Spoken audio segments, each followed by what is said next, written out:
gotta buy.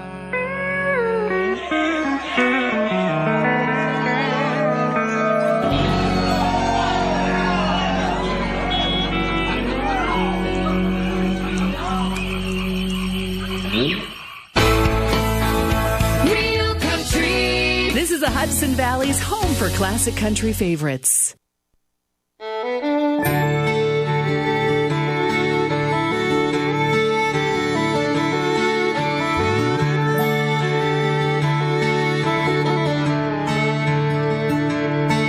He was driving home one evening in his beat-up Pontiac when an old lady flagged him down. Her Mercedes had a flat.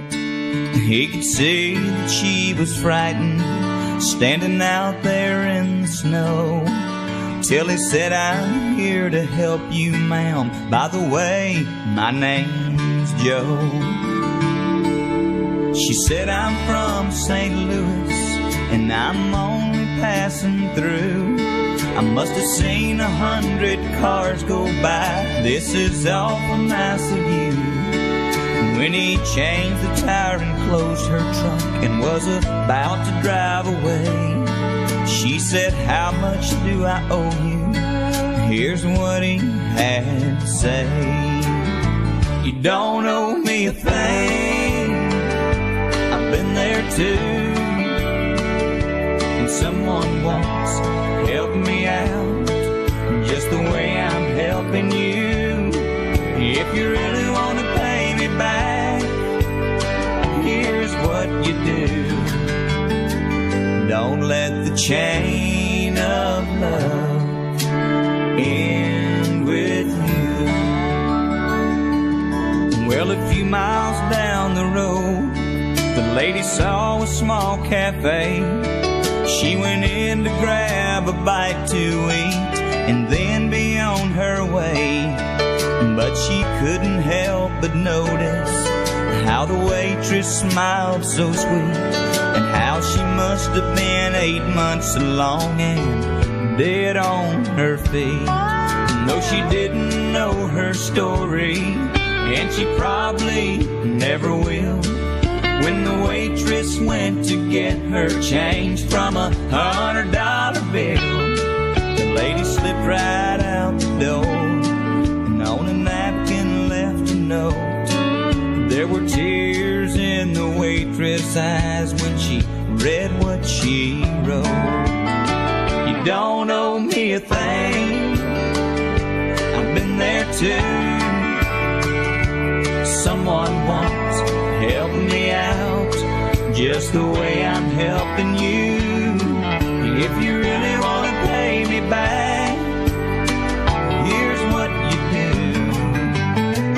Don't let the chain of love end with you."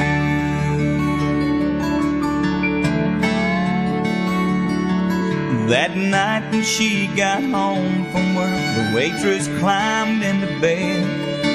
She was thinking about the money and what the lady's note had said. As her husband lay there sleeping, she... On 920 WGHQ, 1260 WBNR, 1420 WLNA, 92.5 and 96.5 FM.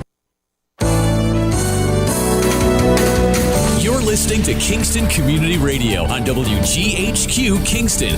On your radio at 920 AM and 92.5 FM, and also online at mykcr.org. Hi, I'm Steve Thomas for Habitat for Humanity Restore. Habitat Restores are nonprofit home improvement stores and donation centers that sell new and gently used furniture, building materials, and appliances to the public at a fraction of the retail cost. The Ulster County Restore at 406 Route 28 in Kingston needs your donations. Call our hotline at 845-853-7499 to schedule your free pickup. And thanks. We are Lions. We bring hope where it's needed, support causes that matter, change lives, change communities, change the world. Visit lionsclubs.org to learn more. Introducing the YMCA. Sure, you know the Y for a swim or a game of hoops, but we're more than that. We're a cause. When you take a jump shot at the Y, someone else is getting job training. Practice yoga as a team practices her leadership skills. We give people of all ages, incomes, and backgrounds a chance to learn, grow, and thrive. So while you might think of the Y as the place for lifting weights, we're also about lifting entire communities. That's the Y. We're so much more. Visit ymca.net/more.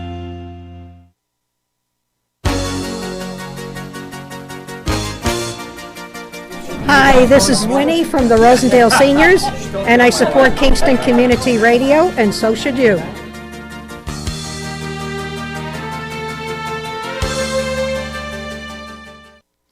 This portion of Kingston Community Radio is brought to you by Ulster Savings Bank. Visit their newest branch, conveniently located at the Ulster Commons Plaza in Lake Katrine. Experience the difference that local community banking offers with the convenience of another great location, easy access, plenty of parking, and a 24-hour ATM. Ulster Savings Bank, invested in community, invested in you. Member FDIC. Good morning, listeners. This is Kingston Community Radio, coming to you live from 16 Lucas Avenue, Kingston, New York. 331-9255 is our call-in number. We would love to hear from you. Whatever's on your mind, any questions, any concerns, any issues in the community. Expecting Supervisor Fred Costello to be joining virtually, I believe. Oh, my God, he's in the studio. He's actually in the studio. Wow. It's good to see you, Fred. Good morning. Good to see you folks, too. Good morning, everybody. Good morning, Fred. How are we doing? It's been what, a couple months, Greg? Yeah. I mean, we know we've heard you on the phone every week, and thank you for doing that, but it's good to see you in person. Yeah, I'm glad to be here. Good. I think it's the first time this year. Jeez, It is indeed. I even snuck in. I usually hear the door out there, the stairs, close, and then gives me time to sneak over to my table in the corner. But there you go. We're pretty far apart. Yeah. So. And, so good to see you here. Yeah, I'm happy to be here. Yeah, I'm excited. Felt good coming in. Nice sunrise. Things are looking up. Yeah, and wow, 6:15, 6:10. It was twilight. Going in the right direction here. We sure are, and it is noticeable in the evening too. Really noticeable this morning with the clear sky. Yeah. Of course, normally I'm not here this time of the year, so I was a little surprised. And sunrise is later, the further south you go, but sunset is later, the further south you go. Yes, he's right. I was in Florida in January, and I went to the Pegasus at Gulfstream. It was still light at 6 o'clock at night. Yeah. And that was January when it was still, it's way dark before 6 o'clock here. But the sunrise will be later? The sunrise is later, yeah. Sunrise is later. Yeah. Really? Sunrise, I would say at least a half hour, 45 minutes going later. Off pace memory. Right now it would be like it was here at 6:30. Yeah, so you're right, about a half an hour. Wow. I didn't realize that. I thought they just had a longer stretch of daylight than we did. It's because they're closer to the equator. Yes. Yeah. So I guess as you get closer to the equator, the sunrises are later and the sunsets are also later. A little bit later. I think the time length, the duration of daylight is the same. Interesting. They, I think most of us would like that because when it gets bright at 5:15, the only one that knows is the birds for the most part. But in the afternoon, we all know. Except in the summertime, like a nut like me that's up at that hour. Except you're up. That's true. I'll tell you that there's really nothing better. You start getting into June, July, even the early part of August, then you start to lose it. But it's true. It's especially when it's a clear blue sky. It's calm. It's not too far away. But you're right, Greg. When you get those long summer days and it doesn't get dark till 8:45, it's a beautiful. Yeah, it's a really special thing. It's awesome. And we're one thing about the holiday season I don't like is it's dark at 4:15. Yes, that's obviously because the shortest day is a few days before Christmas. So our shortest days of daylight is right around the holidays. in a way, I'm glad that is the case, other than another time of the year, because just with all the holiday decorations, the holiday spirit, the holiday We're all cheer. distracted and in yeah. a celebratory mood. Right. Yeah. Exactly. Otherwise, it would really be depressing. Yes. You're probably true. And, the way Murphy's Law has it, this probably is going to be the worst February in 20 years. And for the last 13 years, I've been here the month, and then past that, it was like 3 weeks. Yeah, I think I kind of called it back in January. So we had a nice mild January. We did. Just wait till February. Now that we decided we're not going to go, it'll be the worst in 20, 25 years. Yeah, we've had a major storm event every week. We have another one coming Right. tomorrow. It's just unbelievable. It's been a parade. They're However, all going to find you to be the scapegoat and blame you for this because you stayed. there you go. Yeah. There you go. But nowhere near what the residents are going through in the South, No. Texas. And something, how does something like that happen? Those people, with the power grid goes down, or they have to do these drastic rollbacks. How does that happen in 2021? You just stop and think about it.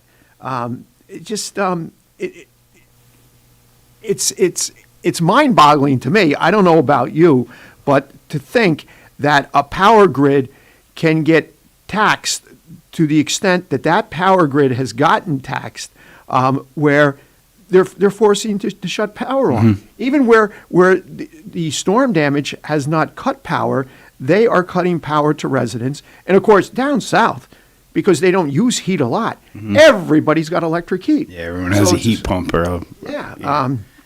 There's some really horrible news footage where folks are burning in their front yard cardboard and wood to try to create an opportunity to stay warm. And there's a lot of things we could complain about living in New York, but the snowstorm, it's not a significant storm. No. There's like 4 inches on the ground. No. That we couldn't even make people stay home with 4 inches of snow. They would still go out and have a normal day. Right. And we have the capacity to handle that, and it's not disruptive to the airports. It's not disruptive to the travel. It's insignificant. Well, they don't have the equipment. No. And right now, San Antonio is basically shut down. And, 10 years ago, 12 years ago, our national was in San Antonio. We've been there a couple of times. And could have even been longer ago. And the night before, they had an ice storm. And I was fortunate because I had a direct flight from Kennedy. I took a puddle jumper from Albany into Kennedy direct into San Antonio, where a lot of people had a layover, including my buddy Al Dungy of Buffalo, with the Bills organization. They had layovers in Atlanta. They flew Albany to Atlanta, or Syracuse or Buffalo to, in his case, to Atlanta, and got stuck in Atlanta for it was almost 48 hours. So there was no sense in coming. So he canceled that flight. Well, yeah, because the conference would have been over, sure. And he flew back. But anyway, taking the shuttle over from the airport to the hotel, here are these dump trucks with the bodies a third of the way up. Two people in the back with shovels shoveling sand out. This is off the ramp. Primitive. This is off the ramps of freeways, of interstates. Oh my God! And so they just don't have the equipment. And then the real scary thing is, because everything was, it was a beautiful scene. It was bright and that hasn't happened in the Northeast probably since the late 40s. Yeah. Shovel sand by hand. Can you imagine? No. And I'm just thinking, boy, OSHA have a field day with this. Sure they would. But, I'm looking all over, and it's basically the case. Every so often you'd see a Texas State rig go by with a sander, but the thing is, they're few and far between. And then everything was just encased in ice. It was actually a beautiful scene. I took some nice pictures because it was bright and sunny. The storm had been over with, but it was cold, especially for San Antonio. Although I think they even broke a record just yesterday, and also Dallas. But the scary thing, around 2:00 in the afternoon, 2:30, everything starts melting. and these large sheets of ice from the skyscrapers start crashing down. Shedding off the buildings. And there was a mother with, one of those double strollers with 2 children in it. She barely got past, and a big chunk of ice came crashing down on the sidewalk. Oh my God! You talk about dangerous. Yeah. And when these things crashed to the street, to the sidewalk, what a sound it made, and it was just constant. What of these sheets of Giant ice sheets coming off the skyscrapers? Yeah, that's intimidating. That's scary. Yeah. So the year you went to San Antonio, they had that storm event, and you stayed here in New York this February, and we have had a storm every week. I was just kidding when I said it the first time, but you're kind of making the case. But it turned out where, that afternoon, it did get into the 40s, and then the temperatures just jumped right up. Excuse me. And that Saturday, it was in the 70s, and I bet you I did the river walk 6 hours. Really? Yeah. That's beautiful, though, right? I've seen video, and it's just stunning. Absolutely. Yeah. I've never spent time in the Southeast or Southwest. Not yet. Someday. That's one thing that it affords me to do, because I always add on a few days, usually after the conference is over with, just to explore the city. Mm-hmm. When I was in Dallas a couple of years, Fort Worth, the conference actually is at. So I was due to fly out late on Saturday or Sunday it was, and from Fort Worth, just took an Uber or Lyft over to into Dallas, and went to Elm Street, and the building where Kennedy was shot, and that there is the way they have restored that and recreated that building. Was it the 3rd floor, the 5th floor? Was quite remarkable, and it's. Is there a walking tour explaining the events of the day? And yeah. And where the vehicle came from, they depict that on a large screen, and it's quite a moving thing. And I imagine it would be. It's one of those things that if we get the opportunity, I'm certainly going to do it again. Very similar to just after the 911 museum opened up down at in Lower Manhattan. Jen and I spent a good 4 or 5 hours, and maybe a little more, and didn't even get through the whole thing. That's something. I don't know. We've all watched that happen, so you kind of get there and you don't expect to be surprised, but you're so surprised by all the other things that happen. It's there's 3,000 losses of life, so there's 3,000 stories in their family's perspective to explore and experience. Pretty incredible. There's another case where the engineers, the architects that we're always, or at least I am, half of them.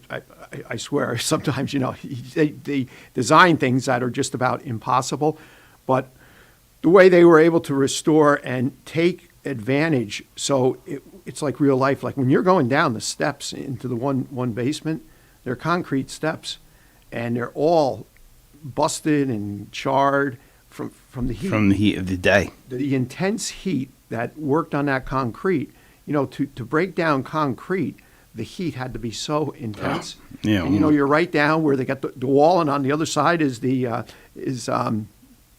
what would it be, the Hudson River? The Hudson River. Yeah, it wouldn't be the East River. The East River is over on the other side. But fire trucks, emergency apparatus that burned were left in those spots. And then they just built around it and restored around it. It's really thoughtful. It's I didn't see the museum complete, and I definitely want to and will go. We were there when they had the kind of temporary setup, and I was pretty inspired. They, the architects and the planners there really did an amazing job, because even at the outdoor facility, when you look down into the reflecting pools with the waterfalls and all the names in bronze, you feel that somber emotion of the day, and then when you look up at the new buildings, you feel inspired. So it was a really interesting mix, and I feel in many ways they got it right, and I think that was a hard thing to do. So I'm looking forward to seeing the museum complete. Yeah, it's if you got, and to all of our listeners, if you get the opportunity, and it's only an hour and a half away, I know, it feels so far away, though, especially during the pandemic, right? Well, yes, yeah. But you got to do it. And when we were down there, the World Trade Center was not opened all the way to the top. Mm-hmm. Neither was the observatory. But and that years ago, I did on an October day, was clear as a bell, and boy, you see West Point, you see down the Jersey Shore, and Pretty amazing, isn't it? Yes, it is. That's another sidetrack, but the Manhattan skyline changed a lot in the last 10 years. Oh, has it ever?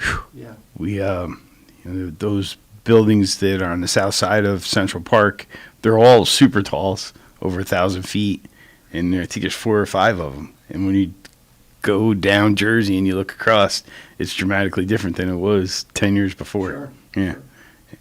Sure. Speaking of skyline, I saw this last night. We were talking earlier about the power grid, and they showed a scene of the Houston skyline all lit up and everything surrounding it, residential areas, Black. So they were up in arms, obviously, the residents in Houston. Yeah. It was on what did I say? Nightly news last evening.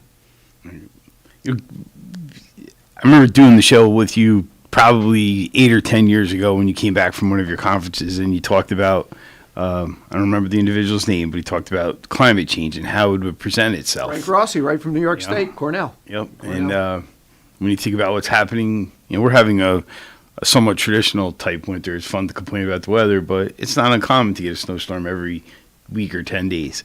But what's happening in Texas, that's an extraordinary event. And that extreme cold, well, it doesn't fall in line with the thoughts about the planet heating.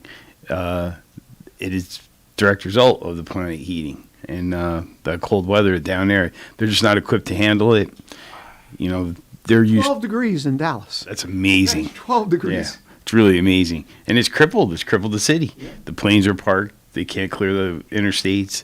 And there's people in really tough situations. And they're going to get whacked again later today, tonight, into tomorrow. With more heavy snow?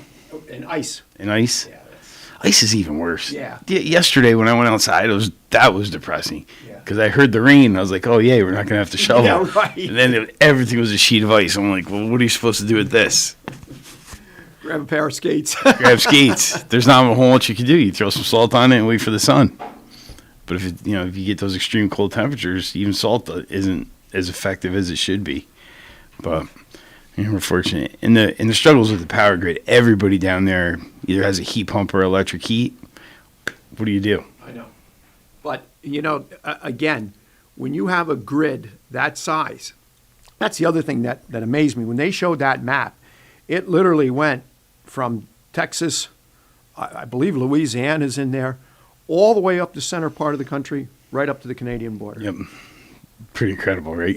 It is incredible, but what's even more, not even the word, incredible is not the right word, disturbing, is that in 2021, not being prepared for a demand that they're having right now. And I just can't imagine the demand, although obviously I'm missing something, in the summertime with all the air conditioning units running. I mean, you get times... I would expect that there would be a trade-off, because generally running air conditioning here in the summer is just as expensive as heating. Right, and there's been times where they have talked about, especially around the metropolitan area, about some rolling blackouts to reduce, and they encourage people to reduce the amount of electricity used between 4 and 7 or 4 and 8 p.m. So I don't know. That kind of struck me that in this day and age that power grid was not equipped to where they've had to shut down so much power to so many residents, so many businesses. It's in the tens of thousands, maybe over 100,000. Yeah. I remember when Fortis was buying Central Hudson, I even had an uneasiness because I was concerned that they wouldn't make the investments locally that we would need to make sure that our grid was stable. And I'm happy to say I was very didn't have to have that concern. I was wrong. They've been tremendous. We all have witnessed the struggles of summertime traffic when they're replacing the gas mains, and there's a number of big projects coming up. They're going to replace the entire transmission system from Catskill to Kingston. That's pretty far through the planning phase, and they're going to replace those lattice-type structure towers with a column or singular tower, which have slightly less visual impact, and that will meet our energy needs for the next 75 years. It's kind of interesting to think about. The power grid's design is close to 100 years old. Still works, been maintained, but that's getting pretty old. At least it's good to see that they're thinking ahead and Yes. not waiting for something catastrophic to happen, or something to happen where same thing would have to happen here, where power gets shut off Yeah. to residents, to businesses. Right. So hopefully those investments they made will insulate us from that type of experience at least. And I think it will. They're pretty forward thinking. One of the interesting things, and the Public Service Commission has a public hearing open now. We've been advocating for changes. The town of Saugerties has. We've weighed in. Obviously, we were concerned about rate increases, but also we have had a number of solar projects interested in developing in Saugerties, and we've had 5 that have made it through the planning process, and 2 of those have come online, and the other 3 should be coming online hopefully before the end of this year, which is exciting. Wasn't there a fairly large one? There's a really large one. For Sparling Road, right? Yes. That one's going. Yep, that one's moving quickly through the planning. There's one even larger than that though. Oh, is there? Yep, on Churchland Lane, there's utility scale. That one's going to be like 22 megawatts, which would, but the accumulation of all of those, Wow. we would almost, Saugerties, for instance, we use about 35 megawatts per day. So generating 22 is a significant contribution. And then the cumulative impact of all the smaller ones that you're pointing to, including the one coming on Sparling Road. How large is a Sparling? Sparling's like a 1.9 or a 2. Oh, okay. So there's, those are community scale. They will sell energy into the grid through marketing agencies. Residents and businesses can buy that energy. And the town is set up an arrangement like that at our transfer station. We did the 1.9 kilowatt project up there. We buy that energy through a tax credit system, and we save about 10% on our overall energy cost because of it. And it's clean. Home run. It really doesn't get much better than that. But within the short future, it's theoretically possible that Saugerties would generate enough energy within our borders to sustain us during the day. We'll get close to that 32 or 35 megawatt amount. Isn't that It's amazing? pretty incredible, yeah. I was not aware of that 22. That one's on Churchland Lane, and it's a utility scale. It's really big. Now, the rub with that is working out the interconnection arrangements to get that grid generated and then transferred back into the grid into a usable way. And there needs to be more investments in the opportunities to do that, because even though there's open space throughout many communities, obviously in Saugerties, there's a lot of it. If you're not a certain proximity to the grid in a way that the energy will become useful, and you have to have it travel long distances, the benefit of that goes away pretty quickly. So the interconnection part is important. And there's opportunities in the Public Service Commission to create pools of money that would help facilitate those and make it more accommodating for the utilities. It's unfair to ask utilities to bear that cost on their own, but it needs to be thought about, and how we're going to do it moving forward is very important. But it's exciting, and I look forward to that. If we could generate that much power within our borders, I think that's pretty Huge. amazing. Oh, yeah, huge. pretty amazing. Well, we got 2 announcements. You want to get... Do the Hudson Valley Farm Hub. Join us for a virtual lecture by Dr. Jesse Harris, followed by question and answer and discussion. Links in the chain, some connections between African and African American foodways. This will be on Thursday, February 18th, 2021 at 7 p.m. Full details and registration are available online at farmhub.com. I'll let you do that one also. All right. While I get rid of this. Okay. We got the Ulster County Regional Chamber of Commerce, the Ulster Chamber Foundation 2021 series Through the Leadership Lens. The Ulster Chamber Foundation has announced the launch of their 2021 series Through the Leadership Lens topic, presentations, and discussions. You're invited to join Foundation Executive Director Ingrid Kulik as she hosts a different topic once a month, offered on 2 different dates and times. The February topic is Leadership Challenges for New Leaders in Coaching and Mentoring. The topic will be presented and a discussion moderated by Dr. Chris Backus, Dean of Students at SUNY New Paltz School of Business. And we thank the School of Business for also being our February sponsor. Join us for a deeper dive into the topic and sharing questions and ideas on either date or time. So this would be February 26th at 9 a.m. to 10 a.m. via Zoom, and it will also be broadcasted live on Facebook. They're always doing those advancing education and continuing education programs. Yeah, and both the Ulster Chamber and the Sorgeties Chamber have stayed very active. Yes, and relevant, absolutely. Kept the residents of Ulster County, Sorgeties, very, very well informed. Mm-hmm. Obviously all through virtual. I think, no, it's next Wednesday. The Sorgeties Chamber has their annual meeting. The organizational?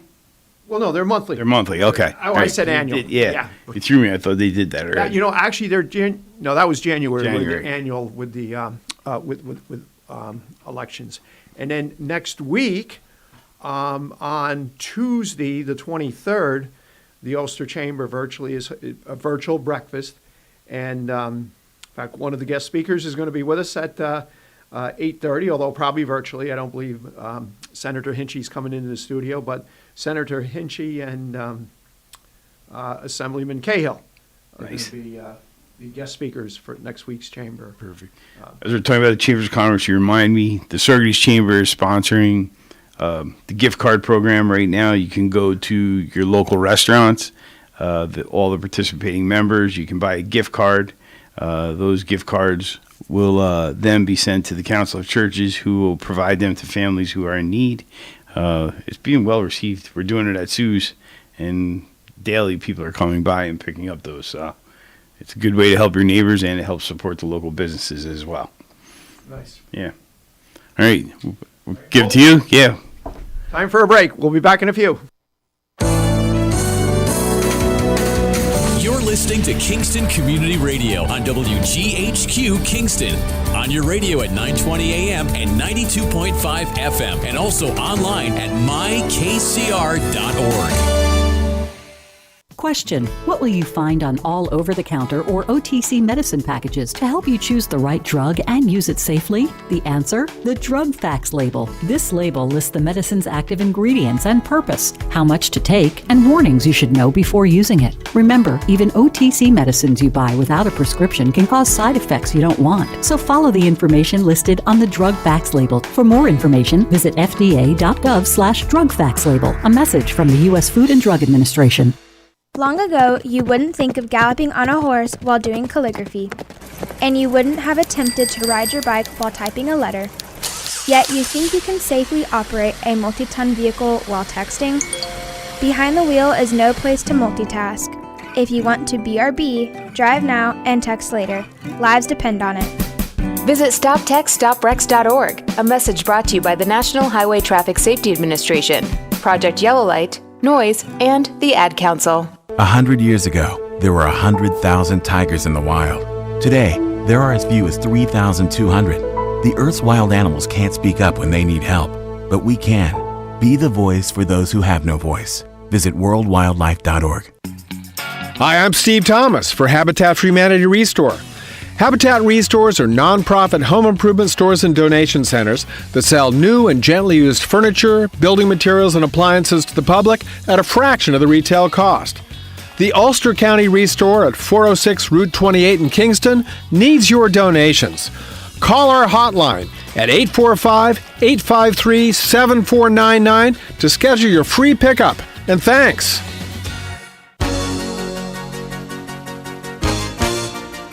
Hi, I'm Ruth Quick from the town of Ulster. I support Kingston Community Radio, and you should too.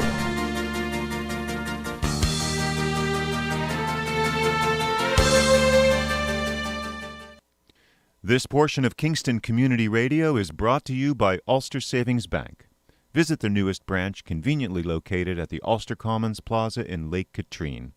Experience the difference that local community banking offers with the convenience of another great location, easy access, plenty of parking, and a 24-hour ATM. Ulster Savings Bank, invested in community, invested in you. Member FDIC. And welcome back, listeners who have been with us the first half hour. Those just joining us, welcome. 331-9255 is our call-in number. And in the studio, we have Chief Tinty. Good morning. City of Kingston Police Chief. And what a welcome change. Nothing against I hope Cliff is not listening because, boy, he'll nail me as soon as I'm out of the parking lot this morning. Elisa Tinty, welcome. Great to have you. And Fred Costello, supervisor from the town of Sorgeties. Good morning.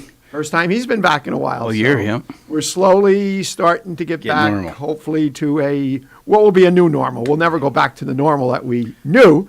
It'll be a new normal. The news is not anywhere near as depressing as it has been. Finally, the numbers are starting to come down. There's the vaccination numbers are going up, which is terrific news, and that brings hope that we can have somewhat of a normal year, which is relevant to you folks because you couldn't do weddings last year, right? Right. No weddings at all. No weddings at all. Yeah. And we're starting off right with the weddings, huh? We're not even going into like that was a city good government. segue. I mean, I'm wearing it. That was a really good segue. Gosh. Yeah. No, there's a lot of wedding stories. Trust us. But no, that true. I mean, on the personal side of it, certainly that has affected the events, and we're lucky. We rescheduled everything. We're booked solid for honestly the next 2 years. People ask all the time, "Can we come see it?" And we're like, "Well, when do you think you'll have when's the wedding?" And they usually tell us, 21, 22. And we're like, "We really can't help you. We're sorry." But and it's a good problem to have, I guess you could say. And I don't get involved in any of that. I'm just the builder, creator, that kind of thing. You do all that, so. Right? Yeah. I take everybody on their tour, and hopefully you are not around. There's two things. Every time she says, I have a bride, and she usually refers to, I have a bride. Usually the bride and the family come over to look at it. And we recommend they go every place to take a look. There's other places to look at.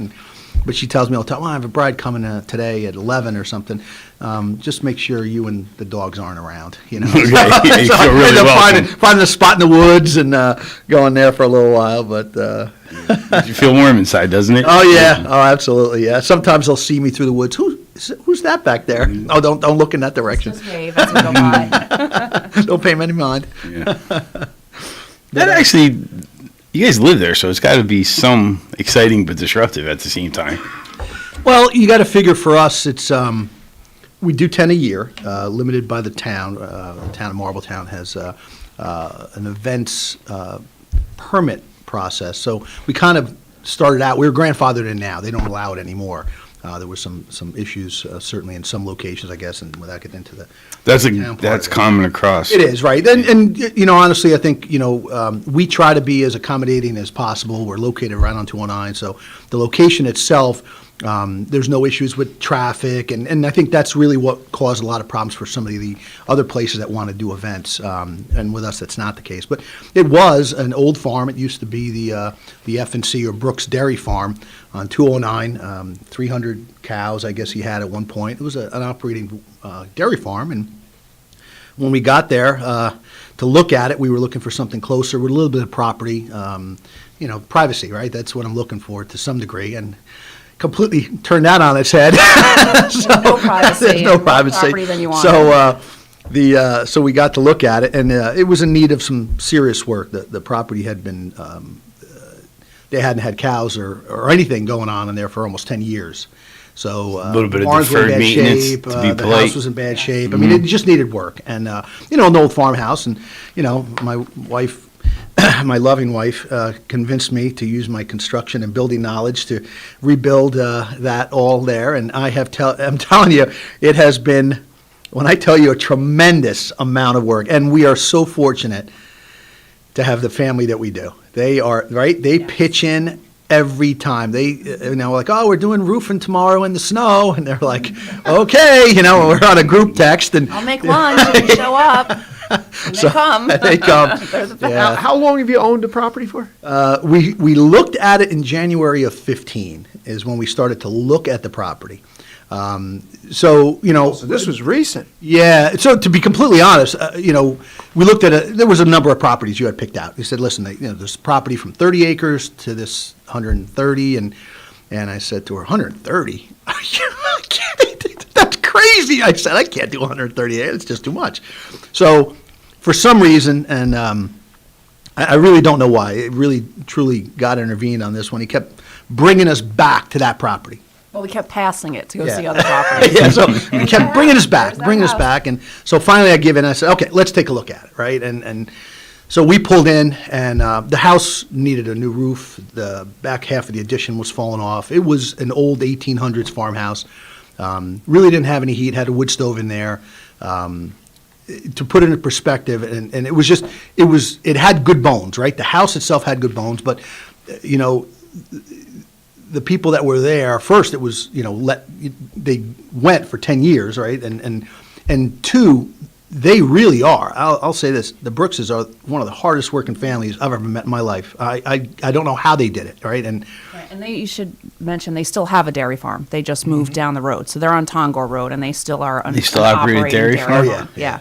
Wow. And they really are hard workers. And, I realize now, truly, somewhat of a humbling experience for me, that, I was always, my screwdrivers were always in line, Craftsman or Snap-on was always up, everything was clean and organized, and so when I got there and I saw the stuff, I'm like, man, I can't believe, they leave their tools around, and now fast forward to my current lifestyle, and I was just like, oh, where did I put that chainsaw? I knew I had it around here. Put the chainsaw. Where do I have to lose a chainsaw? A wrench, yes. A screwdriver, yes. So when we first pulled in, we get in, we're waiting for the realtor to show up. And honestly, the property was overgrown, right? Again, it was 10 years. They didn't do anything, no cows, no real maintenance. So we get there. You couldn't see up the driveway. You couldn't see the barns. Just looking at the house, the roof had a little bit of a pitch in it, and so we get out, and I'm looking at it, and she goes, well, what do you think so far? I go, get in the car.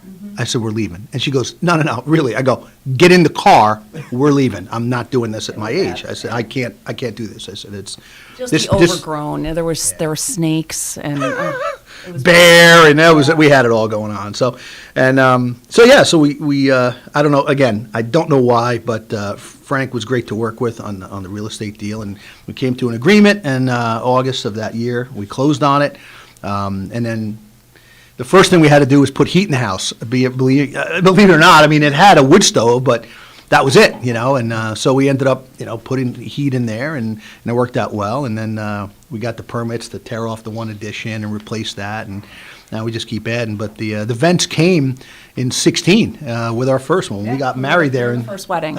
Did you really? Yeah. And I got to tell you, the story for those. Is that what listening- inspired you to do it more, or you kind of saw that? I give her credit. So we walk up the driveway, and again, everything's overgrown, honestly. And so I'm like, looking at this big barn. It's 80 by 40, 16-foot, huge barn. Cows were in it. This was a dairy cow barn, right? So I'm looking at it, and it's got, stuff on the walls and on the floor. It's dirt. And so I look at it, and I'm thinking, okay, well, to myself, this has some potential. I could, I liked working in my shop. I like building stuff, fabricating, and so on. And I said, yeah, this might work. She goes, yeah, this will definitely work. I said, yeah, I'll plan on putting my painting station back here and maybe my sandblasting booth and my bench. And she goes, what? I go, yeah, for my shop. I said, I can put my welding thing here. And she goes, or we can make it an event venue. And what's an event venue? And she goes, where people come to have events like weddings and. And his response was, who in the world would want to get married Who would do that? I said, look at this place. I said, we're not, it's too much work. Crazy? Yeah. Nobody wants to get married in a barn. I'm like, you have no idea. So then it started from there, and every time I said, what do you want? She goes, well, I need you to do this. I go, I can't, there's no way to build that. It's just impossible to build it. And she Yes, you says, can. you can do it. And I go, really? I And really I was can't. right, as usual. Yeah. So I'd spend I the was weekends right. just trying to figure out how to do I all draw this. it and he builds fabricate and build and fix. And so. So you're the engineer on the project, That's the architect. right. That's right. I'm the architect. So we had our wedding, and we had obviously a lot of work went into the barn for that to happen. And at one point, he said to me, "Well, right now we did this. Do you really think you'll be able to book any weddings?" Yeah. Yeah, we were booked solid. Pretty much right away. Yeah, it was unbelievable. It really, I'm like, son of a gun. I was really hoping to prove her wrong, right? Like, I wanted this shot, right? So, so from there, it just kind of stepped up. And then. And you do 10 a year? 10 a year, we're limited to. And frankly, it fits us. I mean, we're talking about 10 weekends. And again, a big shout out to our family because without them, we just couldn't do it. The town requires like parking attendants and, obviously we have has to to be provide organized that and- kind of thing. And we don't do anything else, right? We're not caterers. We don't do the setup for the band or the DJ or stuff like that. We do adhere to any type of noise restrictions in the town.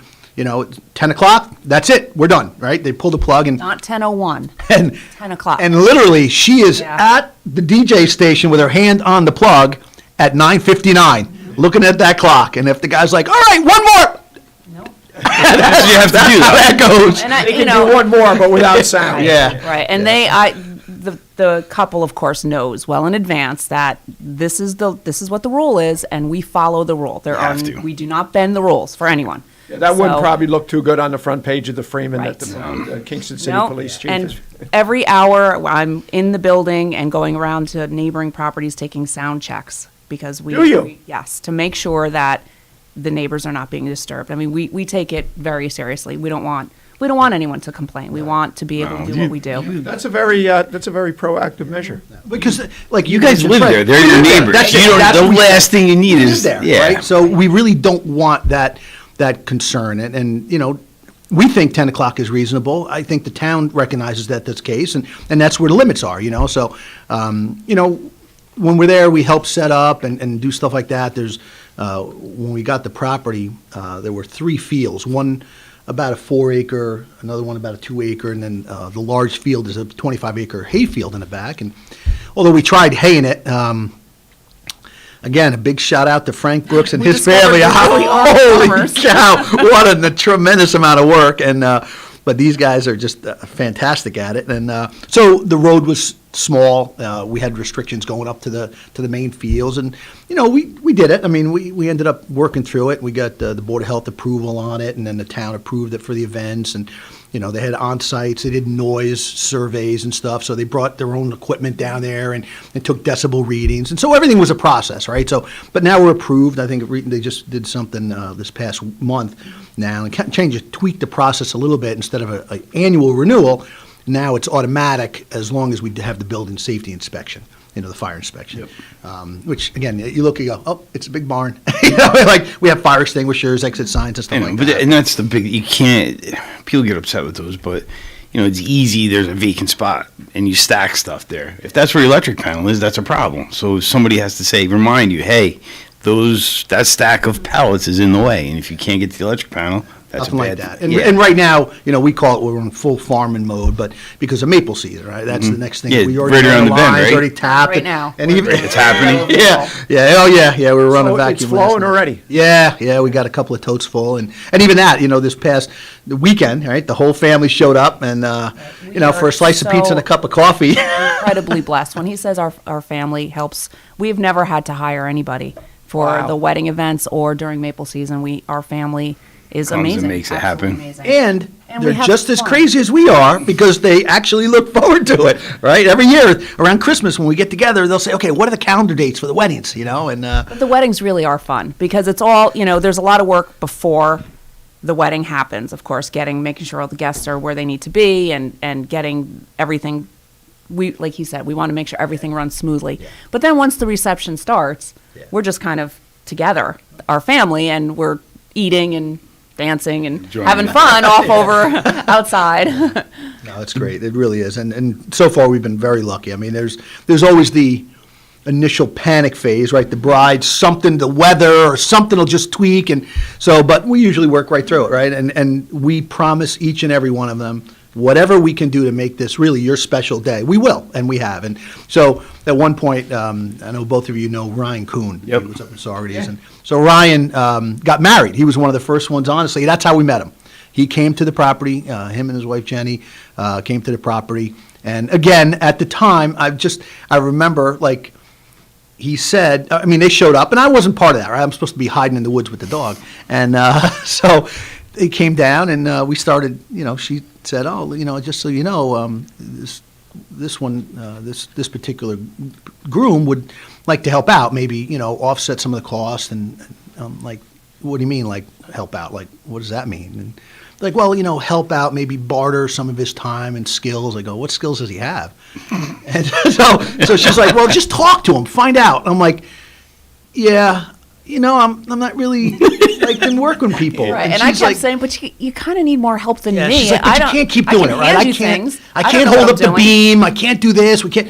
And at the time we were, and I would say struggling. We were struggling, right? There was a lot of work to be done to bring it up to code and everything else. And so at one point she's like, did you call him? I didn't call him. I'll take care of it, right? So I'm put up scaffold to help me with something. And so out of the blue one day, he shows up. It was a Saturday morning, pulls in, right? Pulls in with his car. And so to be honest with you, if you're listening, I really didn't remember that you were getting married there until you showed up. I'm like, who's this guy, right? So who's this guy? Why is he here? What do you mean he's here to work? So he's like, I'm like, oh, so you're like good at stuff, like building? And he's like, yeah, I'm okay. I can do a little bit of everything. And I'm thinking, okay, like, come on, like really? Okay, all right. Well, he wasn't very happy when Ryan. No, to be honest with you, because I'm like, now I got to worry about me and him and what's he doing and my tools, that kind of thing. Yeah, this is supposed to be.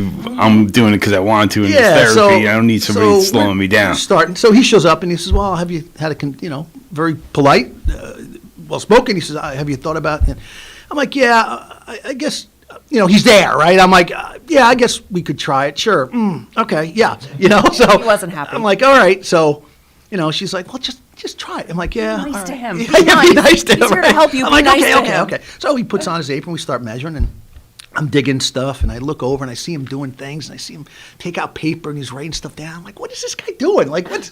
So at one point, we had to put a small thing on the backside of it, and he's like, I kind of took it upon myself to make a material list for this, and I'm like, oh, a material list. Oh, that's nice. Thanks. So I kind of give it to him. I go, yeah, I'll take a look at it. I'll order what I need. And so that night I'm sitting around, and every time I'm like, man, he's got to move that thing, right? And I was on the machine, and the next thing you know, he's over there moving it, right? And so I'm like, that's pretty good, right? So you usually have to say, hey, can you move that? Or, one of the family, they're doing whatever. And so he kind of we were in tune. I'll be honest with you. I was like, that kind of caught me by surprise. Never really had that since I did construction with my family when I was younger. So the day goes on, and I'm like, that's interesting. She goes, how'd it work out? I go, oh yeah, he's okay. He's good. Yeah, he's doing good. And to make a long story short, he's never left. So I got to tell you, I know he's great. I joke about this. Yeah. And I'm not trying to. I have never met a guy like him except me. I'm telling you, he can pick up anything. It's not just that. He has a no stop. I can't do it. Like that attitude doesn't exist in him. If I said to him, listen, we got to move this rock, and he's like, okay. I said, you ever run a machine like this? I have heavy equipment and stuff. And he goes, no, but I'll figure it out. Like that's it, right? Mm-hmm. I'm like. Okay. He's got the initiative. We'll get it done. It doesn't, I sent him up there. I said, listen, bro, you got to go up and grab that thing off the shelf. It's somewhere in the shop. I don't know where it is. He doesn't come back and go, I couldn't find it. He's like, well, I couldn't find that, but I got this, and we can, I'm like, oh, all right, let's get it done, Mm-hmm. So yeah, he's never left. And he was, to put it out there, I got to tell you, he is the sugar in our maple syrup operation. Like when he gets, so the one thing he does is when he gets when he gets in tune with everything, we have this large maple evaporator, big arch, wood fired, that we do it. And initially when we first started, isn't that a thing the folks that have done it traditionally, if you're doing it with gas or something else, they're like, it's not Yeah, their there's end. those. I mean, listen, and I've just had this conversation with him this past week. I said, if he ever found himself where he couldn't, come to the farm and give us a hand, I get it, right? Life gets in the way, family and whatnot. But if he couldn't do it, I'd have to convert to oil. There's just no way I could run this thing. Like when we looked at this new evaporator, because the first one I built, I took an oil tank, we bricked it, and we built it, and we used pans, and it worked okay. But at one point, we were taking in more sap than we could boil. And we were at a point then to determine, do we stop tapping or do we increase our ability to create maple syrup? So, he was there and he's like, bigger. Let me tell you why he was there, because we used to go to this weekend, Maple Weekend, like a conference. And it was very educational. I enjoyed it for the first few years that we went. And then Ryan was in our life, and I'm like, maybe Ryan wants to go to the convention with you. And this is what happened the first time Ryan went. They came back with a whole new setup. Oh, yeah. So you almost could have predicted that, though. But that's okay. That's what she wanted. That's what she wanted. Because at this point, she's like, is Ryan coming over this weekend? Yeah, I'm like, on Friday, is Ryan coming this weekend? Oh, thank God. Thank God Ryan's coming. It's kind of cold out there, and I don't want to be out there. Right? You knew that would happen. You send 2 type A males, they're going to come back with the biggest and the best. That's what we need. Have to have it. Little things like, and like I said, the one thing, we are blessed for family. I got to tell you, not just, my brother-in-law, my sister, all the nieces and nephews, the daughters, the sons, but Ryan and Jenny they truly are family. They're not even friends. We don't consider them friends. They're family. They are family. And honestly, it's blessed. I don't know how else to say it. And we couldn't do what we're doing now, right? And I have to, as much as it's sometimes difficult to swallow pride, I have to say that was all her, right? And even though she may not have envisioned how big this would have gotten in our lives, it really brings everybody together, right? Because before, I'd be in my workshop building something, a birdhouse or whatever it was, a bulldozer, and it was just me, right? But now it's everybody, and when we talk about roof raising, it becomes a family event, right? And so, we just put on this addition, and, everybody was there to do the trusses and the sheathing, and, and it's funny, I laugh all the time, like, at the one day when we did the walls, Elisa, my sister Margaret, and my brother-in-law Jeff were there, and I was the only one wearing a carpenter's apron up and down the ladder. So every so often, I'm like, listen, bang that wall over there to make it plumb. And she's like, okay, I need your hammer. I'm like, well, nobody else has a hammer. I miss Ryan. That's right. That's funny. So then I believe it was right after we purchased it, somewhere in 15, end of 15, beginning of 16. We got approached by a solar company. At the time, that was when renewable energy was going. Cornwall had put in, I think it was a 30-50 plan. Mm-hmm. So in 30 years, 50% of the energy has to be produced by renewable energy. So the company approached us, and we have a unique setup. Long story short, after the town of Marbletown, it was, again, the first solar place in Marbletown, and right, so here we're in front of them. We want to do events. Oh wait, now we want solar. Yeah, so we're in front of there them were every some week. concerns from the neighbors, and rightly so. We understand. We're trying to be very understanding about it, but we figured solar. It's amazing, though. What's There's bad a with ton, solar, right? yeah. But firsthand that there are people against it, and so what makes it unique is our large field, our 25-acre field, is in the back of the property, kind of in the center of this 130 acres. But the border of it is the O&W Rail Trail, the Marbletown Rail Trail that goes from Kingston all the way down to High Falls. So as you walk or bike on the rail trail, there's a small path that actually connected. It used to be, according to Frank and some of the historical documents, our driveway now used to go across the railroad tracks as a road and connect to Hindley Road off of Lucas Avenue. You could actually go across that and connect the two.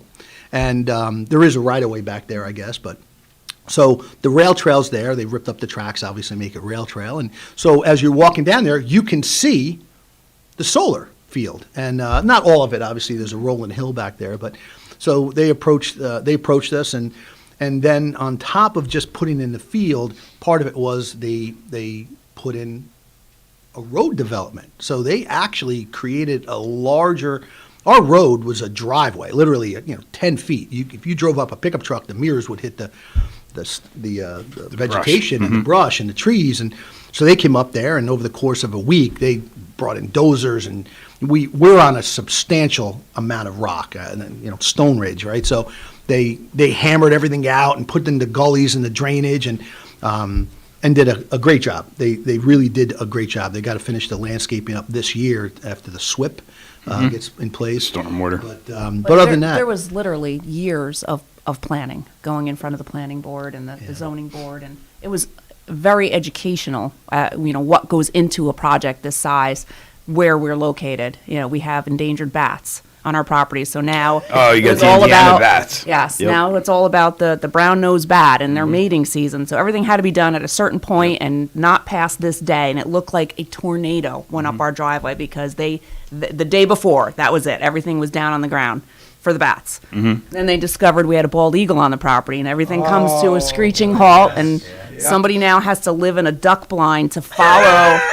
Seriously, for 2 weeks. Make sure you're not disrupting the nesting patterns. To see, what is the hunting pattern of this bald eagle? Is he going to the field, and ends up he's not. He's crossing the creek, thank God.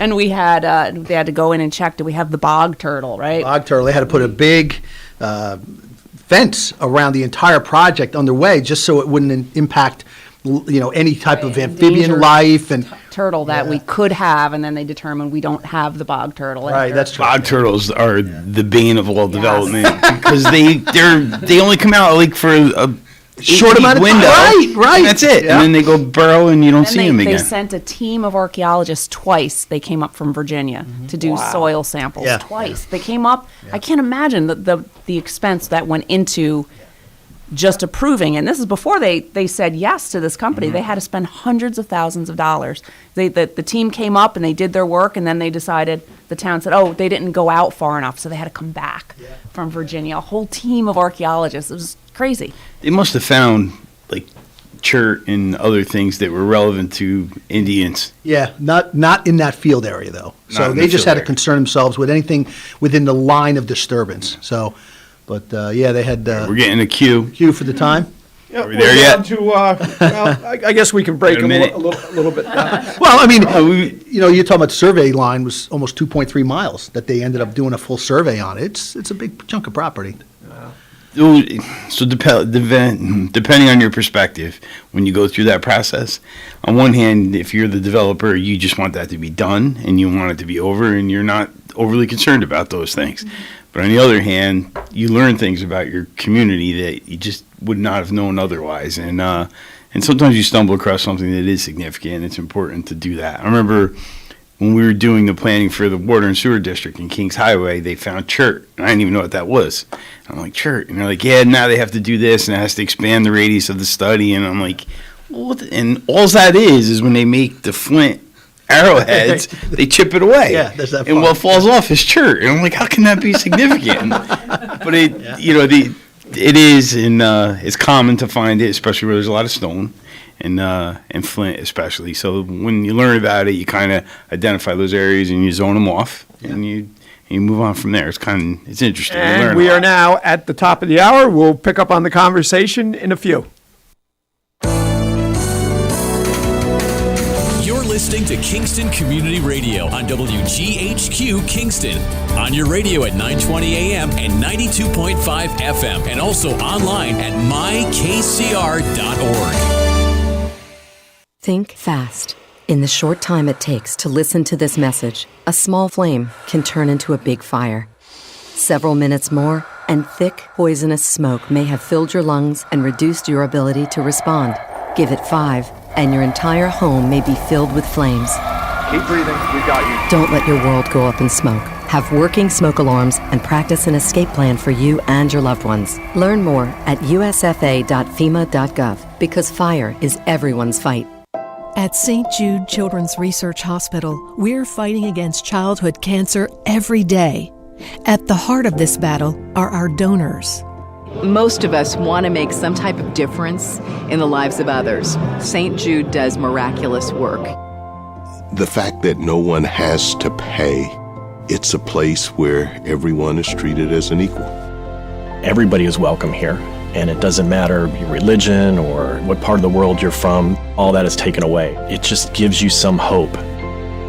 It's just a nice feeling to put your energy into something that really does genuinely make a difference in a child's life. There's just no greater gift. If we have the ability to help, then we have a responsibility to help. Finding cures, saving children. St. Jude Children's Research Hospital. Find out how you can help at stjude.org. Hi, this is Tony Marmo from Norman Staffing, and we've been bringing together employers and job seekers since 1980. If you're an employer and have job vacancies, let Norman Staffing help fill them with permanent or temporary workers. We screen, interview, and recommend the best candidates for your company. We make the employment process easier and faster for you. Please call Norman Staffing for your employment needs at 338-9111, 338-9111, or normanstaffing.com. Have you ever experienced a wish come true? For a child battling a critical illness, a wish come true can be a turning point. One song, one dance, one game, one adventure, one moment changes everything.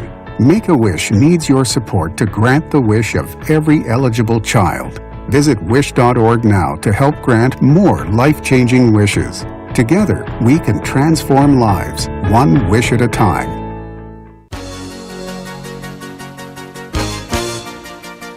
Hi, this is Winnie from the Rosendale Seniors, and I support Kingston Community Radio, and so should you.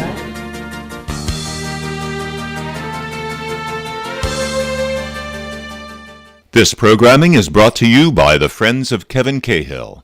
As a strong advocate of local broadcasting, Assemblymember Cahill urges you to support Kingston Community Radio with your time and donations. Your contributions keep KCR vital and on the air at FM 92.5, AM 920, and on the web at mykcr.org. Please join Assemblymember Cahill and send your gifts of $10, $25, or more to Kingston Community Radio, Post Office Box 4364, Kingston, New York 12402. Together, let's keep KCR alive. Oh, George and Cammie Fisher. And welcome back, listeners, to the Kingston Community Radio Show. For those listeners who have been with us, welcome back. Those just joining us, 331-9255. In the studio here is Police Chief Jid Tinty, City of Kingston, and Alyssa Tinty. We had quite a half an hour, and I'm sure this next half hour will be just as entertaining. But before we do that, it's time for birthdays. So who wants to lead us off? I think I'll go. So we have here, we're wishing a good, supportive, handy, and fun-loving friend, Rick Drozdowicz of New Paltz, a very happy birthday from George and Cammie Fisher. And it's a duplicate here, the same one. Happy birthday, Rick Drozdowicz from George and Cammie Fisher. And that's it? That's it. So guess what, listeners? Today's winner is Rich Drozdowicz. No moo? The cow is sleeping. The cow slept in. So, Rich Drozdowicz, congratulations. Happy birthday. When you get the opportunity, get down to Boy's Dairy Milk House, 62 O'Neill Street, right here in Kingston, New York, and pick up that famous cow pie courtesy of Boy's Dairy Milk House and Kingston Community Radio. And listeners, please continue to send the birthdays in. Very easy to do. You can email to kcr921@gmail.com. You can postal mail to P.O. Box, KCR, P.O. Box 4364, Kingston, New York, 12402. And again, Rick Drozdowicz, congratulations. Happy birthday. Have an awesome day. Perfect. Thank you. I'm sorry, my Silence? My Silence? attention was Would you taken sit away. at the head of the table? You're going to see that the listenership or the viewership is up tremendously today because Elisa decided to contact the group and tell everybody we're on radio today. I So did not. the You text messages are just blowing up, and And actually, it's our family who apparently is a little jealous of our love for Ryan. Is this going to be the start? Is KCR radio show going to start a family feud? Yep. No, but I'm surprised they haven't called in, to be honest with you. This is certainly a conversation for another time because it's so long and detailed. But while it's on my mind, I just have to question, listening to you all the years you've been on the show and the passion that you show for what you do, and then listening to you here again, and you can weld, you do concrete, you do plumbing, you do heating, you do carpentry, you do construction, you run machines. How on earth did you wind up as the police chief of the city of Kingston? Because my father, and it's like I said, it's a conversation. It's a long conversation. We'll have to save that. It might take up a half an hour on its own. Because I know you've got some important stuff you want to talk about. But for us, it goes beyond just that. And in addition to the farm and the maple, and it is maple season now, so it's going to be a little bit different this year. I think we're going to have to modify every year. New York State Maple Producers Association puts on a maple weekends, 2 consecutive weekends in March. Usually at that point, it's probably towards the last third of the season, where the maple, the sap is flowing and the evaporators are going, and they encourage people to visit local maple producers and see what they have and how they do it and how they, there's quite a few producers out there that are still doing buckets. We've transitioned to kind of a hybrid between buckets, very few buckets, because you got to grab each and every one and empty it, and then we do the maple lines now. We actually use regular. That seems to be how it's done now. A lot easier, yeah. It's certainly easier, and some of the lines we've expanded to include a vacuum system where there's an actual vacuum pump that draws out of the tree, sap out. It produces a little bit more, usually about twice as much sap per run. And how significant of a vacuum pressure is that, though? Is it something you'd feel if you put your thumb on it? Oh, you yeah, would feel 25 inches. Yeah, 25 inches is what we're looking for. Some places can do better, but for our system, inevitably, with us this past weekend, we had the family again. Everybody shows up. Everyone's, yay, boots on, and we're going through the woods, tapping the trees and cleaning the lines out, replacing stuff, because inevitably squirrels, chipmunks, they eat through the line, right? They get even the plastic line. Yeah, they get through it. Then, believe me, and so they go in. Oh, it's awful because a lot of times until you hook up the vacuum, like last night, I was out in the woods with the headlamp on, trying to find that sound, right? You're trying to find that sound as you're walking up through the woods, and so ultimately the vacuum does help. But we have, I dare say, 4 or 5 at this point collection places on the property, because it is hilly, and we haven't expanded to the point where you can kind of pump everything to the sugar house. So that in and of itself, I think, has been some of a challenge. So, we get the tractor. I have a special tank for it. We go out there. We pump from one tote to the next, and then pump into basically a big dairy tank, an insulated dairy tank to hold it until we start to boil. So the evaporator we have is very large. It's actually larger than our operation should have, but we came across it at a good time, and we had to rebuild the entire sugar house to fit this thing, believe it or not, and it all had to be done before. I think we got the evaporator January 2nd, and then we ended up starting to boil in February. So you did a boil already this year? We haven't yet. No, not yet. We just don't have the content yet. So it's been cold. It's been too cold. Yeah. The sap hasn't moved yet. yeah. We ran into when we go to the conference. There's a couple of guys out there that said it best. We're happy to see it come, the season, but we're happy to see it go too. And it's one of those things where it's a short season, because it is now. It's not so bad with the new evaporator because everything can be boiled basically in one day on the weekend. But in the past, we'd be in there boiling until 3 o'clock in the morning, and we both have to be at work at 8:30 the next day. Yeah, that's why we decided either don't draw the sap out of the trees anymore and just stay at a low, supply level, or start to ramp up. And ultimately, partly Ryan's decision. He said, "No, let's do it. Like I said, first of all, we're burning 9 to 10 cords of wood.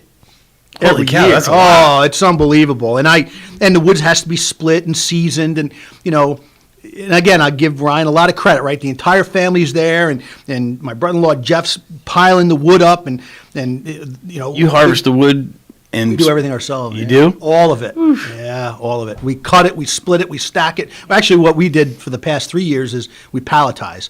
So we take old wood pallets, I build the frames around them, and we just as it's coming off the machine, we just keep stacking them up. And but you have somebody like Ryan in the sugar house. We drop the pallet, and now he has to carefully select the species of wood to make the right combination of heat. Very right? particular. Oh, about his it's wood. he's like, no, I need more. No, I need this. I need that. There's too much cottonwood in this pallet. Go get the oak. We need red oak. And I'm like, what are you talking about? And once he's in the zone, he has a habit of pulling on his beard, right? We joke, don't talk to him. He's pulling on his beard. He's looking at it. And so part of the challenge when you're using a wood-fired evaporator as compared to oil or propane or, some other fuel is that as soon as you open the door to load more wood, you're cooling it off. There's a drop in temperature, all right? So with an oil fire, it stays consistent throughout the entire boil rate. So you have to turn. We have blowers and huge blowers underneath that create this massive amount of heat. I mean, there's 8 inches of brick around this firebox, so all the heat goes right up underneath that pan. And when I tell you an incredible amount of boil, he gets it to the point where it's just spitting and sputtering out of here, but it produces a lighter colored syrup, right? And that's what he's after. He's trying to produce it, and we've automated to some degree with it, like an auto draw off, so it reaches a certain temperature that opens the valve and pulls the syrup off. And we've seen huge operations where these guys are running 80, 90 miles of tubing to produce it. And obviously we'll never get there, nor do I want to. But to see how the whole family works together. Now. The whole family works together. The girls are all at the counter, especially with the Maple Weekend. They're making the waffles, and people are coming in, and so we're trying to stay warm. Yeah. The evaporator is just too insulated. It doesn't. There's no share the heat. There's no heat. There's no heat coming around that evaporator, and but he turns the blower down. He's got it on a timer. Every 4 minutes and 32 seconds. Right? There's times where you can't talk to Ryan when this is happening. You just leave him alone. Just leave him he alone. Won't respond. He's in the zone. He's focused, and he'll plan it. And I'm telling you, it's just he'll open it. He'll have a stack ready to go. He'll fire it in there, close it, hit the reset button on the timer, and then the boil comes back up, and you see him sometimes shaking his head, or he's just like trying to focus and just, I need more goes pine. Outside and he kicks through the wood pile and throwing away this or that one. This is not split right, and it just it's too wet. This wood is too wet. He's like a chef. He's like a chef. This is undercooked, and. But, aren't you so glad that when that first day when you were hemming and hawing, do I really want this character? That's right. Yeah. So let me tell you how glad I am today. Where would you be today? Yeah, and I got 2 of them. And I got to tell you, it's not like occasionally my loving and caring wife will find herself going, It's 8 degrees out. Do we really have to go out today? Is Ryan coming? Yeah. And Ryan will show up. He'll have his boots on, and he'll be a cup of coffee, and he's like, let's go. Yeah. let's do it. Are all your gang that you got on, what are they doing? Just listening via radio, or are they streaming? They're probably what are they both, doing, right? both? I think both, yeah. Some of them are. So they see it. I tell listeners all the time when they speak to me, I said, no, you've got to stream. When you got Chief Tinty in there, you have got to stream because it's totally different. Words can't describe it. True. Yep. No, I think they are blowing up our phone right now. And my childhood best friend, Lisa, is also. Oh, is that right? As well. So, yep. Yeah. No, it has been a tremendous, even like the firewood, right? I got to tell you, my brother-in-law, he's a career Air Force. He's there all the time. Like, the guy shows up and he'll send me a text, "You need help." And I feel bad asking because he didn't sign up for this crazy that we got going on. And he's there. Yeah, he shows up, and what do you need to do? We had something where it was a Friday afternoon, and usually for our events, what happens is the wedding party comes in and sets up on a Friday night, the event Saturday, and then they clean up usually Sunday morning. All right, that's how it happens. We only allow one event per weekend. This way, it's not disruptive. Occasionally, they'll do like a practice dinner. What do they call it? Rehearsal dinner on Friday. So at one point, we're getting everything ready. We have the tractor and there's a hay wagon. We try to help the bridal party get up to the field and stuff. And so at one point, everything's ready to go. And okay. So he says, "If you don't need me, we just mowed the field, freshly cut grass. When Ryan's there, he puts out markers so it's exactly 90 degrees and the grass is 4.2 inches. And It is precise. It's pristine. This is just what his OCD needs. These events. So- He's out there with strings. Oh, yeah, the strings. chairs. Yeah. That's a hard thing to do, though. Oh. And if one's off, it drives you nuts. Yeah, he'll sit there as they're walking down the aisle, and he'll be like, "Oh, what? The chair's leaning to one side." Like So at one point, so my brother-in-law says, "All right, That's the one you see in pictures, though. Yeah, They'll take this absolutely, great picture, and then there's a stupid chair sticking out the right side. You're You're like, like, son of a gun. Yeah. The bows, when he puts, he helps out. He's like, "Oh, let me just," because usually they do their own setup, but occasionally, he'll go there and tweak a little bit, move the table, and so at one point, my brother-in-law was about to leave. This is around 5 o'clock or 6 o'clock at night on the Friday, and the bride comes up. She says, "Hey," Lisa wasn't there yet. She says, "All right, we're ready."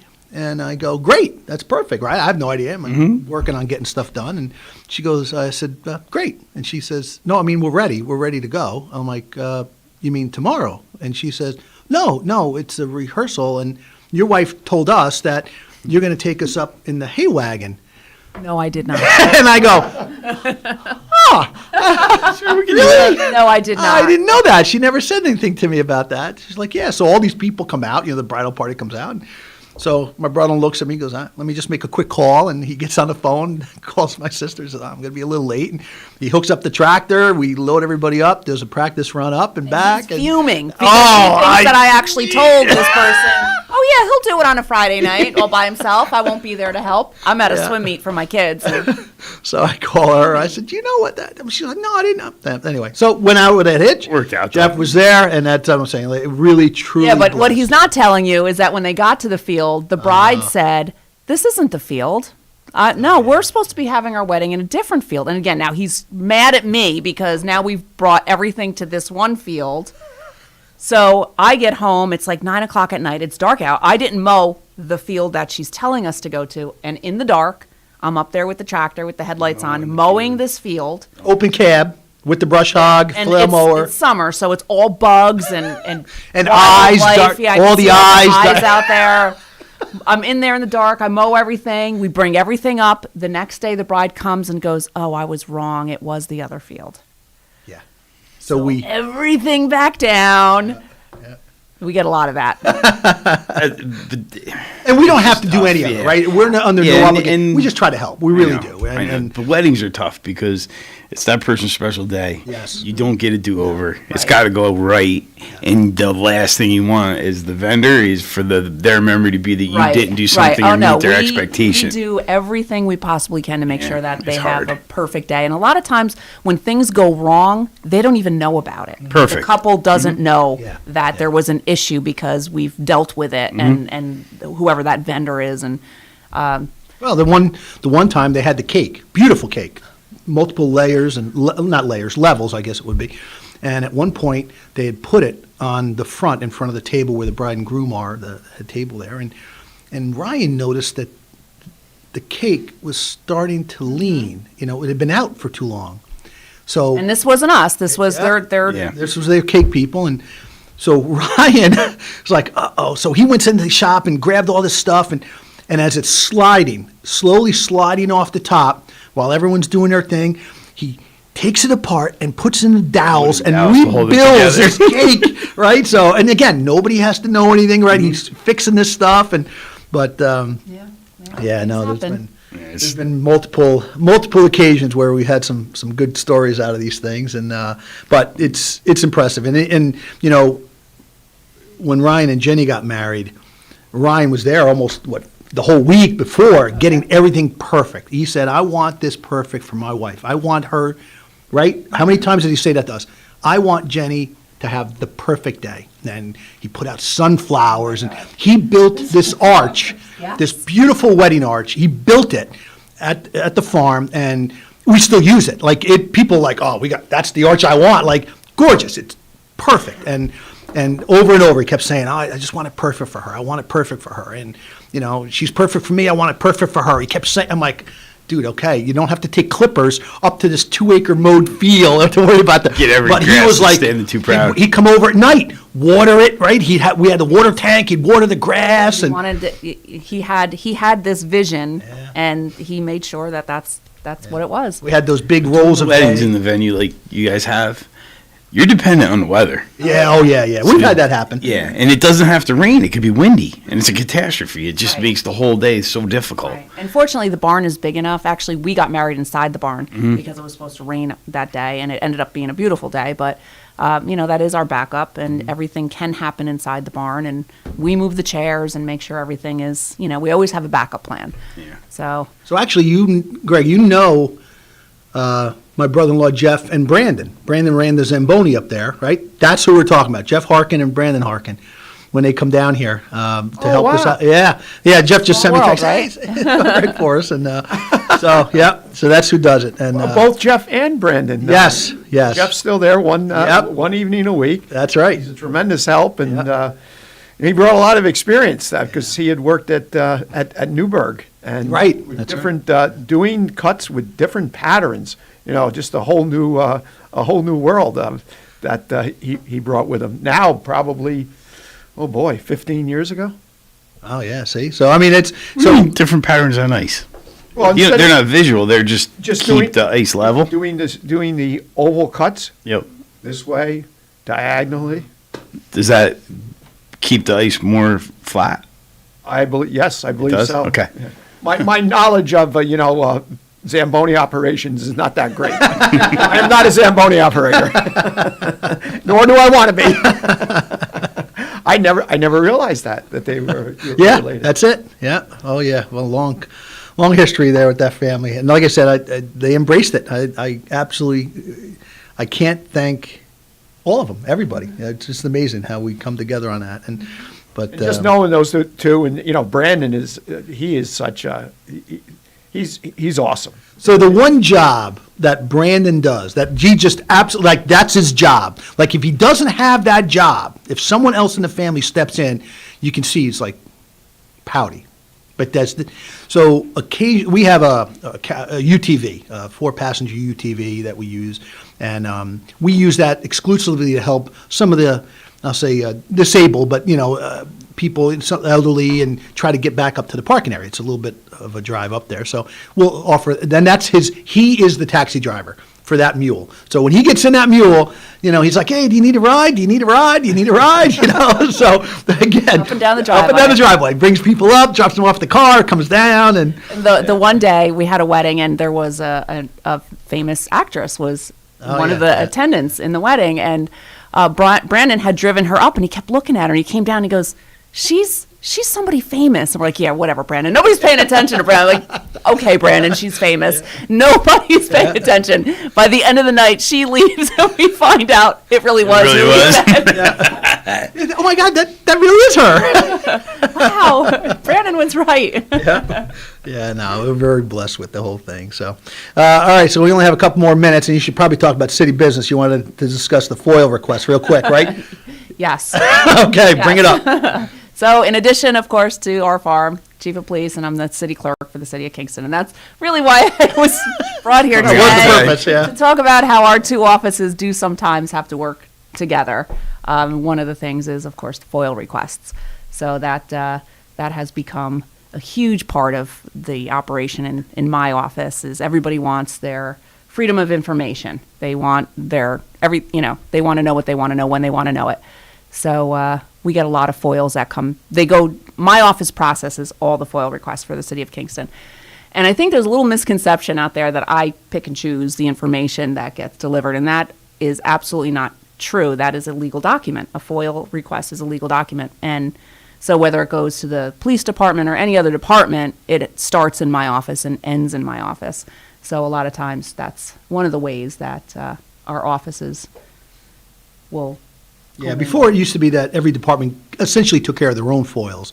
But now under Mayor Noble, he said, no, it's going to all go through the city clerk. So all FOIL requests start with Elisa's office. And at that point, she said, oh, this is requesting documents or records from the police. Contacts it. We send it back. She gets it reviewed by legal counsel, and then she sends it back. But your role really is more of the clerical end of it, right? You're not looking at it going, oh, I'm not going to honor this. Or I'm absolutely not. And just to put in perspective, in 2020, my office processed 487 FOIL requests. Now, have you seen an increase in requests? Yes. Over the years? Well, definitely during COVID.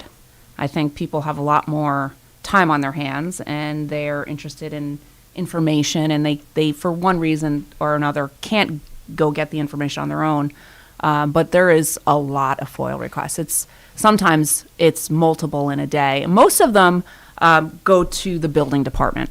That's most of the FOIL requests. They want to know, they're interested in purchasing a property, and they want to know what the history is. Was there, violations, or what, are there oil tanks underground, or whatever it is that they're looking for.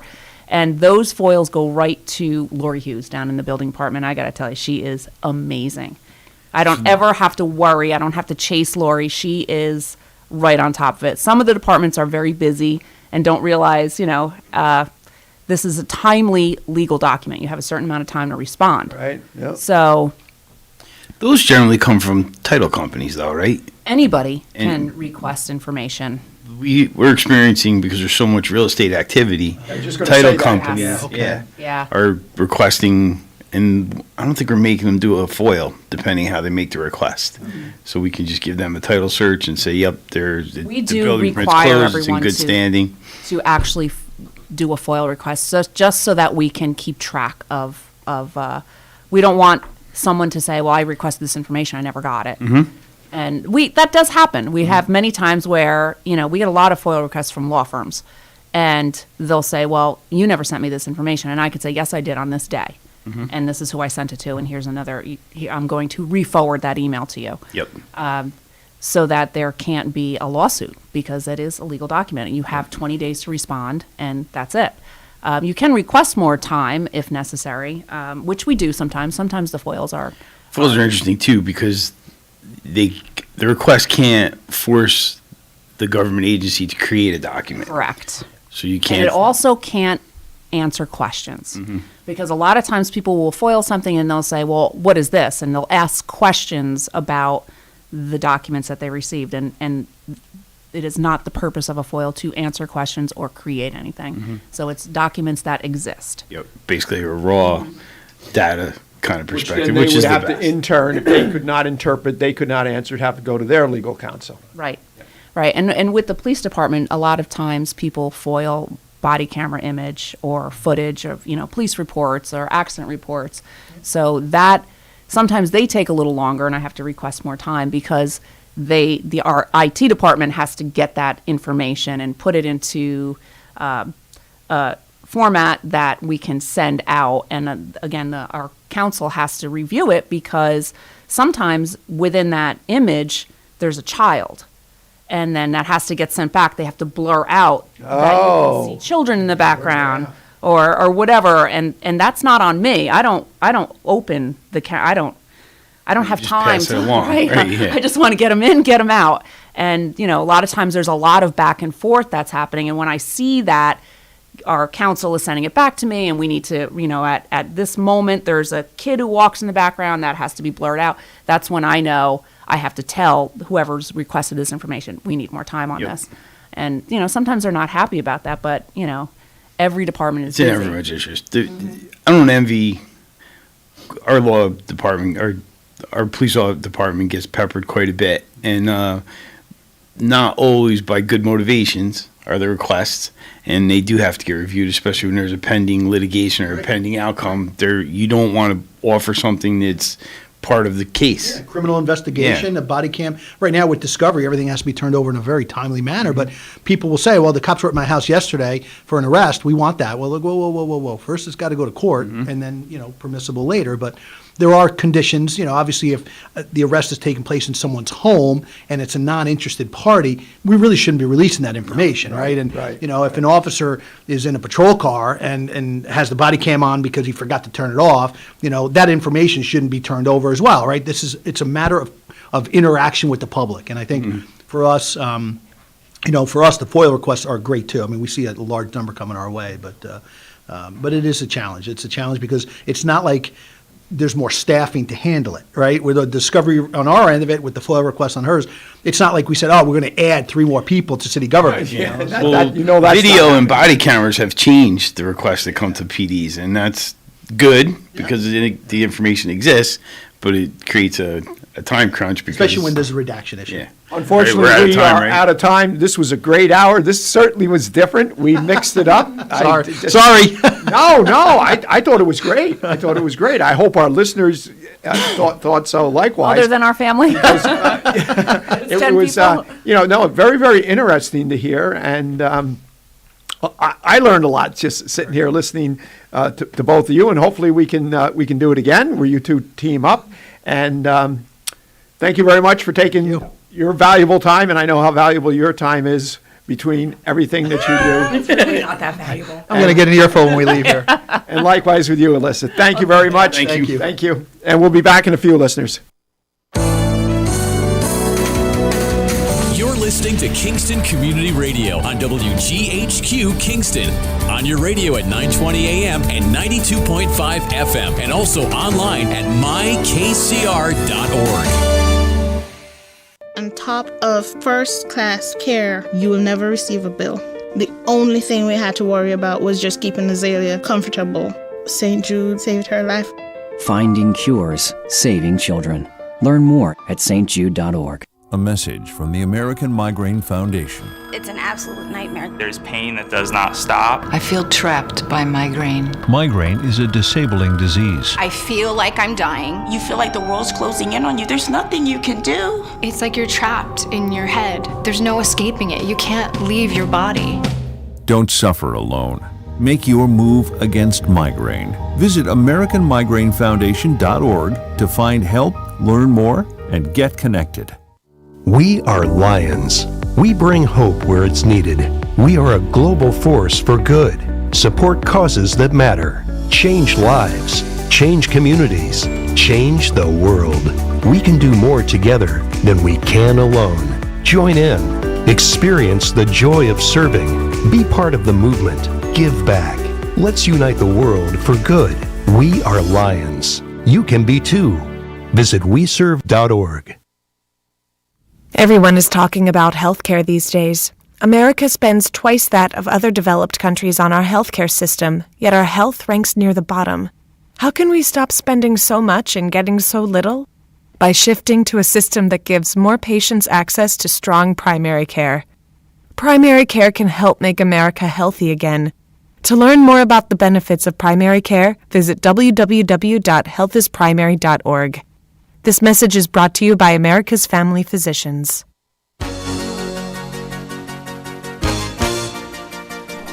Hi, my name is Jackie Lovezzo. I'm from Lake Katrine, and I support Kingston Community Radio because it is an invaluable resource to the community and its residents.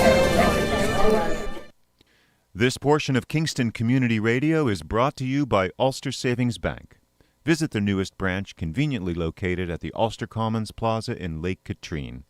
Experience the difference that local community banking offers with the convenience of another great location, easy access, plenty of parking, and a 24-hour ATM. Ulster Savings Bank, invested in community, invested in you.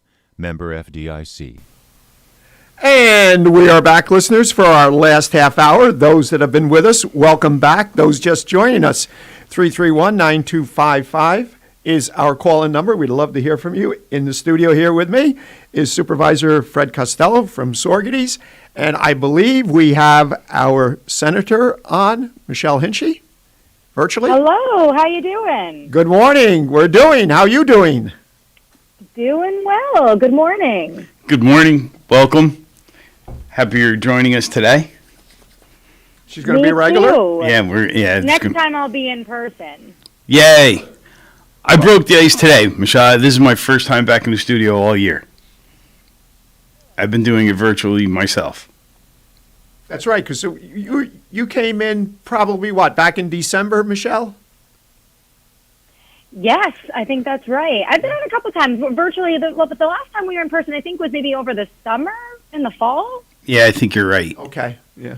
And then we understand. I called in December. I think it was December, January. Mm-hmm. Oh, we understand you have a very, very busy schedule, and when you can't come into the studio, this works out just as well because lots of stuff going on, and we always love to hear all everything that you're involved with and what's going on in Albany.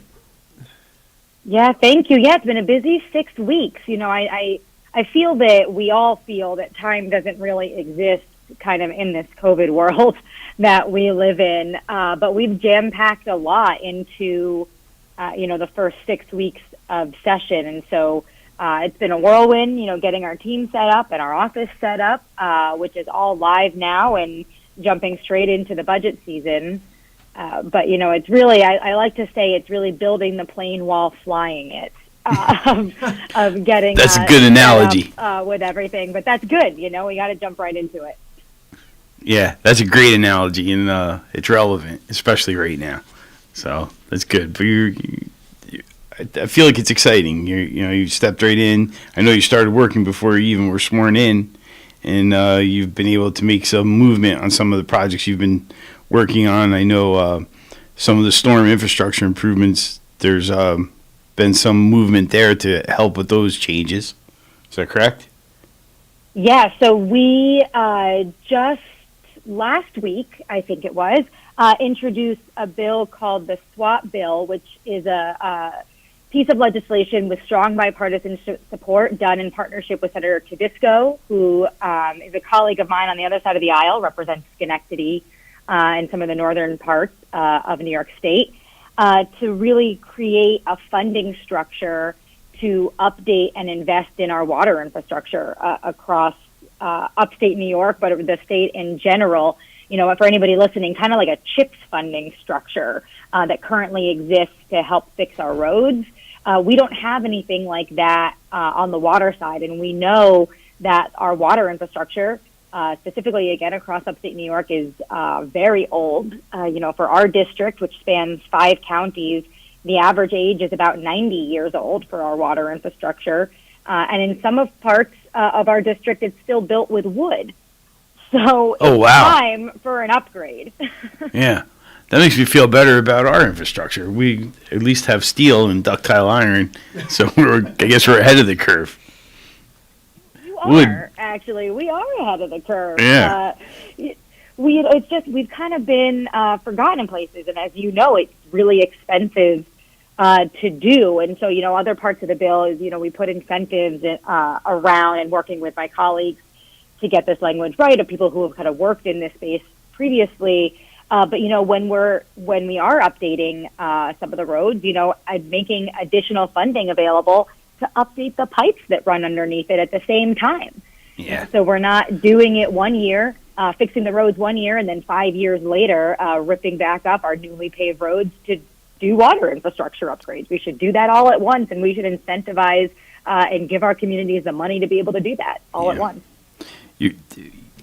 Forward thinking, and it's right on. I know residents who are listening have witnessed exactly what you described, where the road surface was repaired 18 months ago or 2 years ago, and the next thing you know, they're coming through and they're digging it up for whatever infrastructure underneath needs to be replaced, and people just scratch their heads because that road surface probably had a useful life of 15 years, and we just destroyed it by cutting it and putting in patches, and now for the next 10 years at least, it's going to be a broken surface. So having the foresight to plan what's underneath there and the resources to make those changes ahead of time is just smart forward thinking that makes a lot of sense. Thank you. Yeah, we're trying to make everybody's life a little bit easier here. Mm-hmm. We have enough stresses, especially now in this moment, and anything that we can do so that people who are commuting to get to work or to see their grandparents or their grandkids can do it in a little bit more of a seamless way is what we're here to do. Mm-hmm. Yeah, that's a good component of it. The disruptions in travel patterns, they don't really get talked about in those planning meetings, but that's a real impact. And, as we were talking about gas infrastructure improvements earlier, and we've all experienced that, which it's good, and those improvements are needed and necessary and forward thinking, but the inconvenience of having to plan a different route is a real thing as well. So all of that cumulatively and only doing it once when you open up the road is a good forward look ahead. Oh, it makes all the sense in the world. Yeah. All the sense in the world. Something Greg has been forward thinking about this for a long time. He's famous for putting sleeves in the ground when they do a paving job, and the point of the sleeve is to connect the unpaved areas beneath the road with a pipe that can be utilized at a later date by going through that pipe with another pipe or an electrical service or fiber optic, and that's been really comes in handy very all the handy time. with the Yeah. fiber, you know. Yep. We crossed 2 roadways and nothing had Didn't have to dig through the blacktop once. Right. And that's Smart. Yeah, smart and really forward thinking. So good. Very exciting. Yeah. Yeah, you know, and we've got a couple of other things we're working. We just introduced a bill that we're still, you know, working with our key stakeholders to make sure it's the best bill possible. But also one of the things, you know, we've talked about a lot, and I talked a lot about on my campaign and heard a lot about, obviously, is our rural health care and access to rural health care for people. You know, we've got very rural parts of Ulster County. We go all the way up to Montgomery County with the hill towns in Albany, and you know, it's a big deal that doesn't get enough attention. And so we also just introduced a bill in partnership with Assemblyman Angelo Santa Barbara, who also represents in the Assembly some of the northern parts of our district, to create the Rural Ambulance Services Task Force, which will basically create a task force to study the challenges and the issues of our rural ambulance corps and make sure that we're thinking about it and doing what we need to do to give them the resources to be successful and to really save lives in our more rural counties. So that's something that does not necessarily resonate with Saugerties residents, because we have an ambulance district that supports Diaz, and Diaz in exchange makes sure that a certain level of service is maintained all the time. So generally in Saugerties, if there's an emergency, there's a response in a more than reasonable time, and it's well trained and well staffed ambulances. That's not the case in most communities where the ambulances are still maybe volunteer or associated with a fire department, or may not exist at all and rely on a for-profit ambulance from a neighboring community. Those resources may not exist, especially in the rural parts of your district, as I think about it. Exactly. No, we're really lucky in Saugerties to have that, but a lot of our residents in places not that far outside of our Saugerties borders are facing something very different. Yeah. So we want to make sure, and again, I mean, COVID has shown how much we need to fix our healthcare system, right? And so if you can't go, if you don't feel comfortable, you know, going to the doctor, if you're a senior resident and you live in a place that's a little bit more rural and you don't feel comfortable going to the doctor, but something happens and then you're home alone, you know, what is the mechanism that's going to be able to come provide life-saving care? Yeah. You know, and a lot of our places aren't as lucky as we are in Saugerties. No. And you know, unfortunately, within radio distance from Saugerties, I've heard 2 or 3 dispatch for someone who fell and was injured, or maybe having suffering chest pains. Time is really not your friend in those situations. You need a prompt response to have success. So it's that's a tall task, and I commend you for taking it on. But it's a relevant topic, and we want to make sure that our friends and neighbors have access to those medical services if they need them. Absolutely. No, we're excited to do it because I think, I represent the most rural district in the majority conference. You know, we're blessed to have urban places like Kingston and the city of Amsterdam up in Montgomery County, more suburban communities. But we've also got, as I said, the hill towns and the mountaintop in Greene County that so many of us frequent so often. And, a lot of those rural services just haven't gotten enough attention because not as many people represent those kinds of areas. To be able to come in and really push for it, I feel really fortunate. I often think for many, many years, obviously not last March and certainly not this year, I served on our Adirondack Regional Education Committee, and we would have ours at Lake Placid, and just driving up, I would always think about almost every year on the way up and the way back, how rural, and you go miles and miles, and you really don't see much. And then there's one house where you see a house up on the hill, and you often, you really have to think about in those rural areas, especially in the North Country, response time if there's an emergency, medical is needed, or God forbid, a house fire. because you just go miles and miles without seeing those services. That is the charm of the Adirondacks, though. What's that? That is the charm of the Adirondacks. It is. And, usually once a year I used to get up in September because that was one of our meetings. An individual who I know real well, who was with Grasslands, just recently retired, owns a golf course in, I think it's Big Moose. Those little towns, you sneeze, you're in one and you sneeze and then you're in the other. But there's something special. There's something special about the Adirondacks, and especially golfing. It's so quiet. You don't hear sirens. You hear Mother Nature. You hear birds. It's something totally different. Special, but you're right. It is a special place. So how far? So you cover such a large geographic area, and there's all these small little towns with these interesting legacies. Is Gloversville part of it? I'm sorry? Is Gloversville part of your district? No, it's not. No? Okay. But you go all the way out to Amsterdam? So we've got all of Montgomery County. So we got to Canajoharie and St. Johnsville. Wow. We're kind of like a backward 7 or an elephant trunk. And the bottom of the trunk is picking up a little peanut, and the peanut is Rosendale. Okay. And New Falls, which we don't have. Okay. Cool. That's quite a perspective. Good. Yeah. That's an interesting perspective. Yeah. But so, like, on a personal note, I imagine one of the things that motivated you and you found exciting is to learn the legacy of all these little communities along the way within the district. Like, the reason I mentioned Gloversville is the reason it's named Gloversville is because that was the glove making capital of the world for a short period of time, and they would make gloves. And I was in a building that was one of the glove making facilities, and they still had all the equipment where they prepared the leather and cut the leather and sewed the leather to make gloves.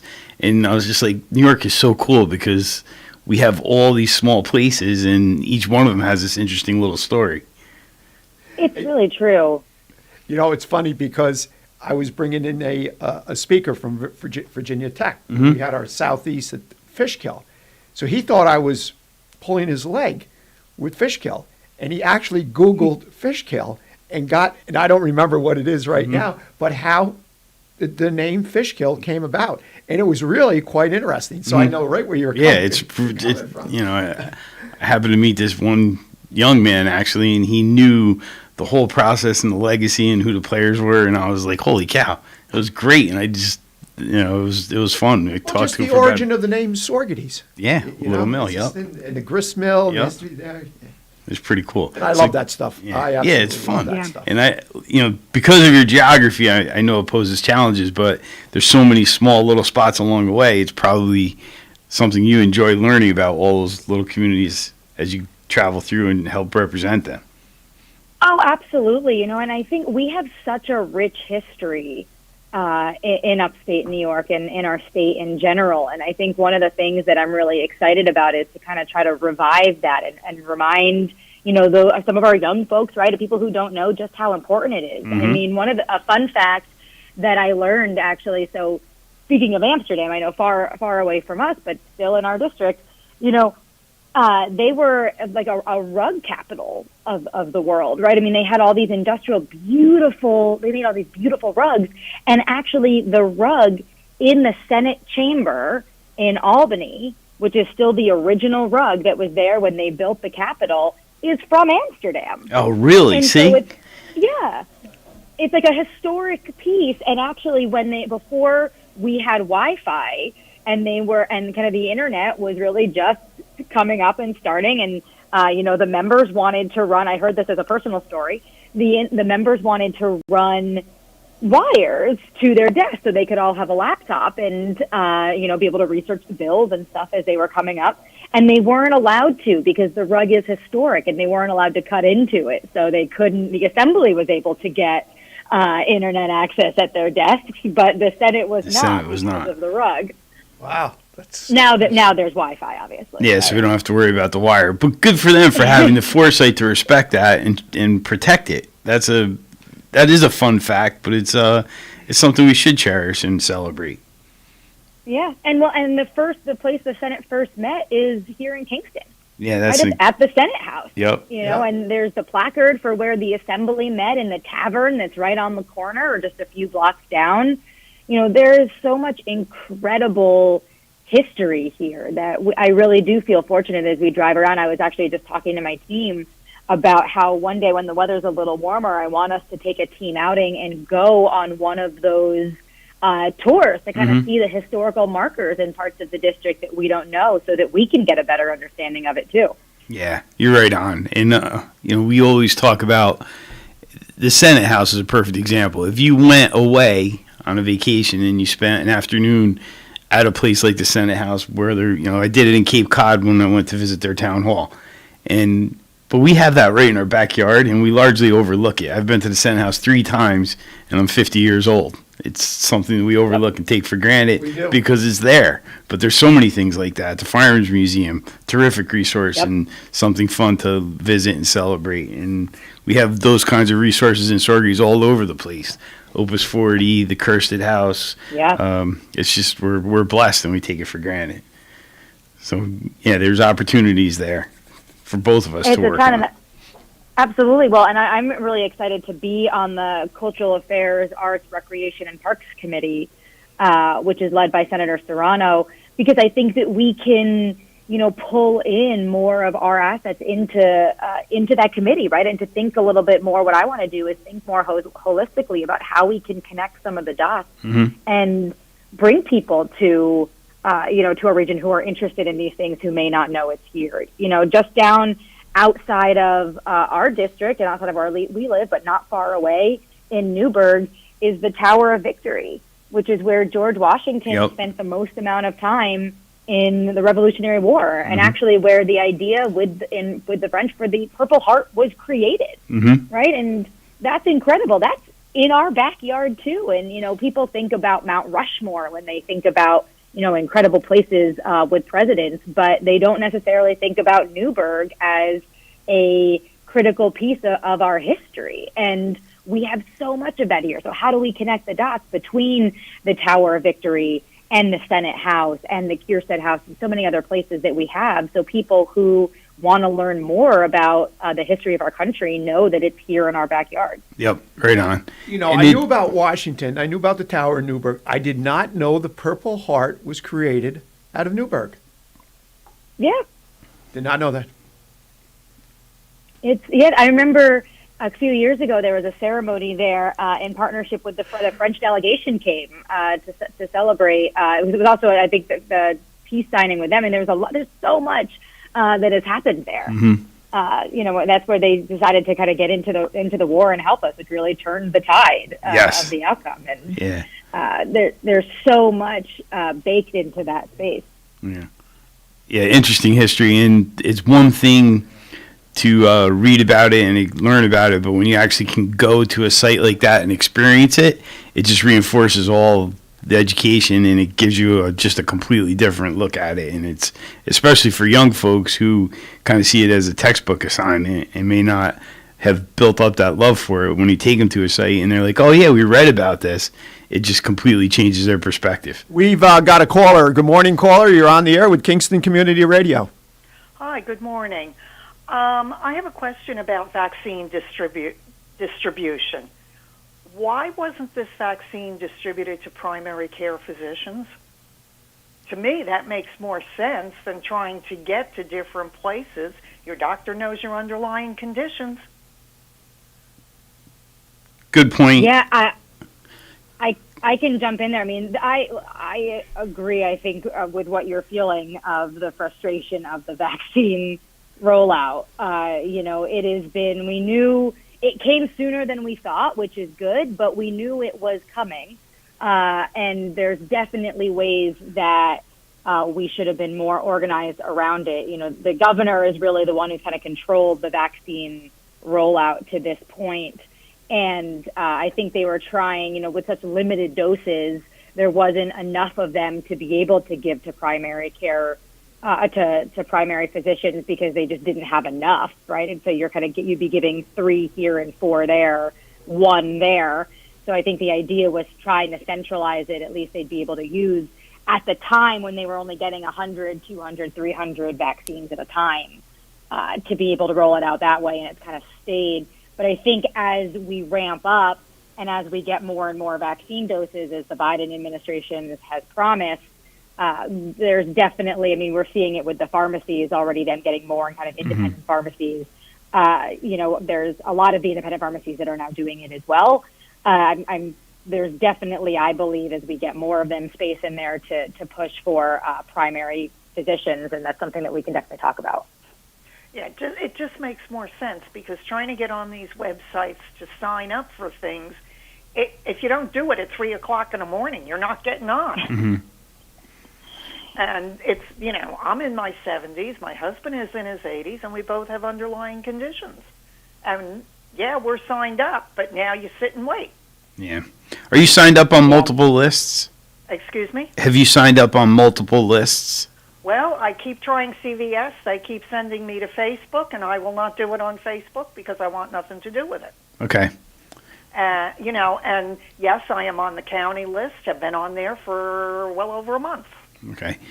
So how about some of the local pharmacies? Have you tried to sign up with those beyond CVS? Yeah, CVS, Walgreens, they're all booked and stuff. So, Okay. And that was my feeling.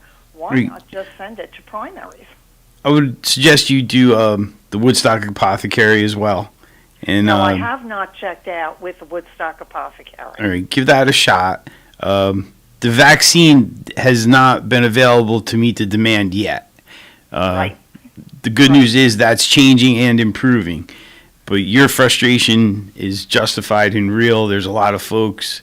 You have the ability, it sounds like, to go onto the computer and sign up, which is good. I meet folks on a regular basis who do not have a computer, or do not have that ability, and we're trying to connect with a family member or do it ourselves to try to make sure that those folks can at least get on a list.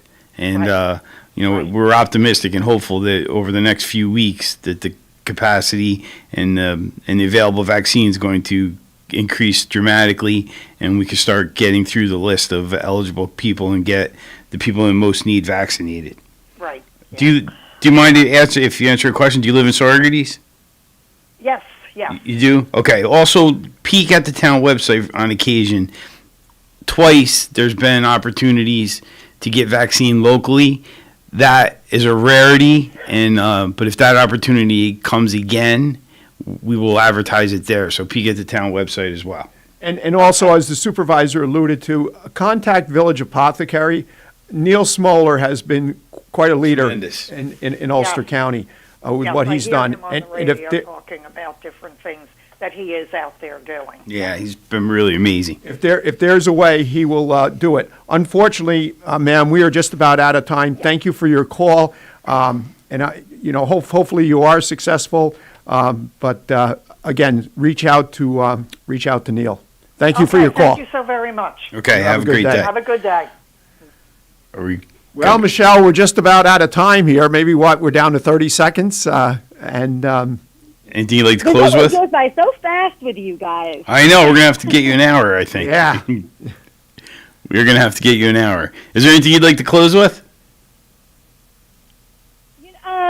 No, I would just always like to end with saying if people need, that call is a perfect example. If people have questions or need anything or their loved ones do, please call our office. We actually also just launched virtual office hours. So if you can't we're not doing in-person meetings or anything like that right now, but we can do them virtually. I'll say that our office number is 845-331-3810. And if you call Monday through Friday, 9 to 5, we have a full team of constituent services members that are always ready and willing to try to help answer any questions or get services that you may need. So please feel free to reach out to us at any time. All right, perfect way to end. Senator Michelle Hinchy, thank you very much for taking time out of your very valuable day. We always great hearing from you. Look forward to it. Supervisor Fred Costello, thank you. Listeners, thank you. We'll be back here next Wednesday. Thank you for sharing the morning with us and participating in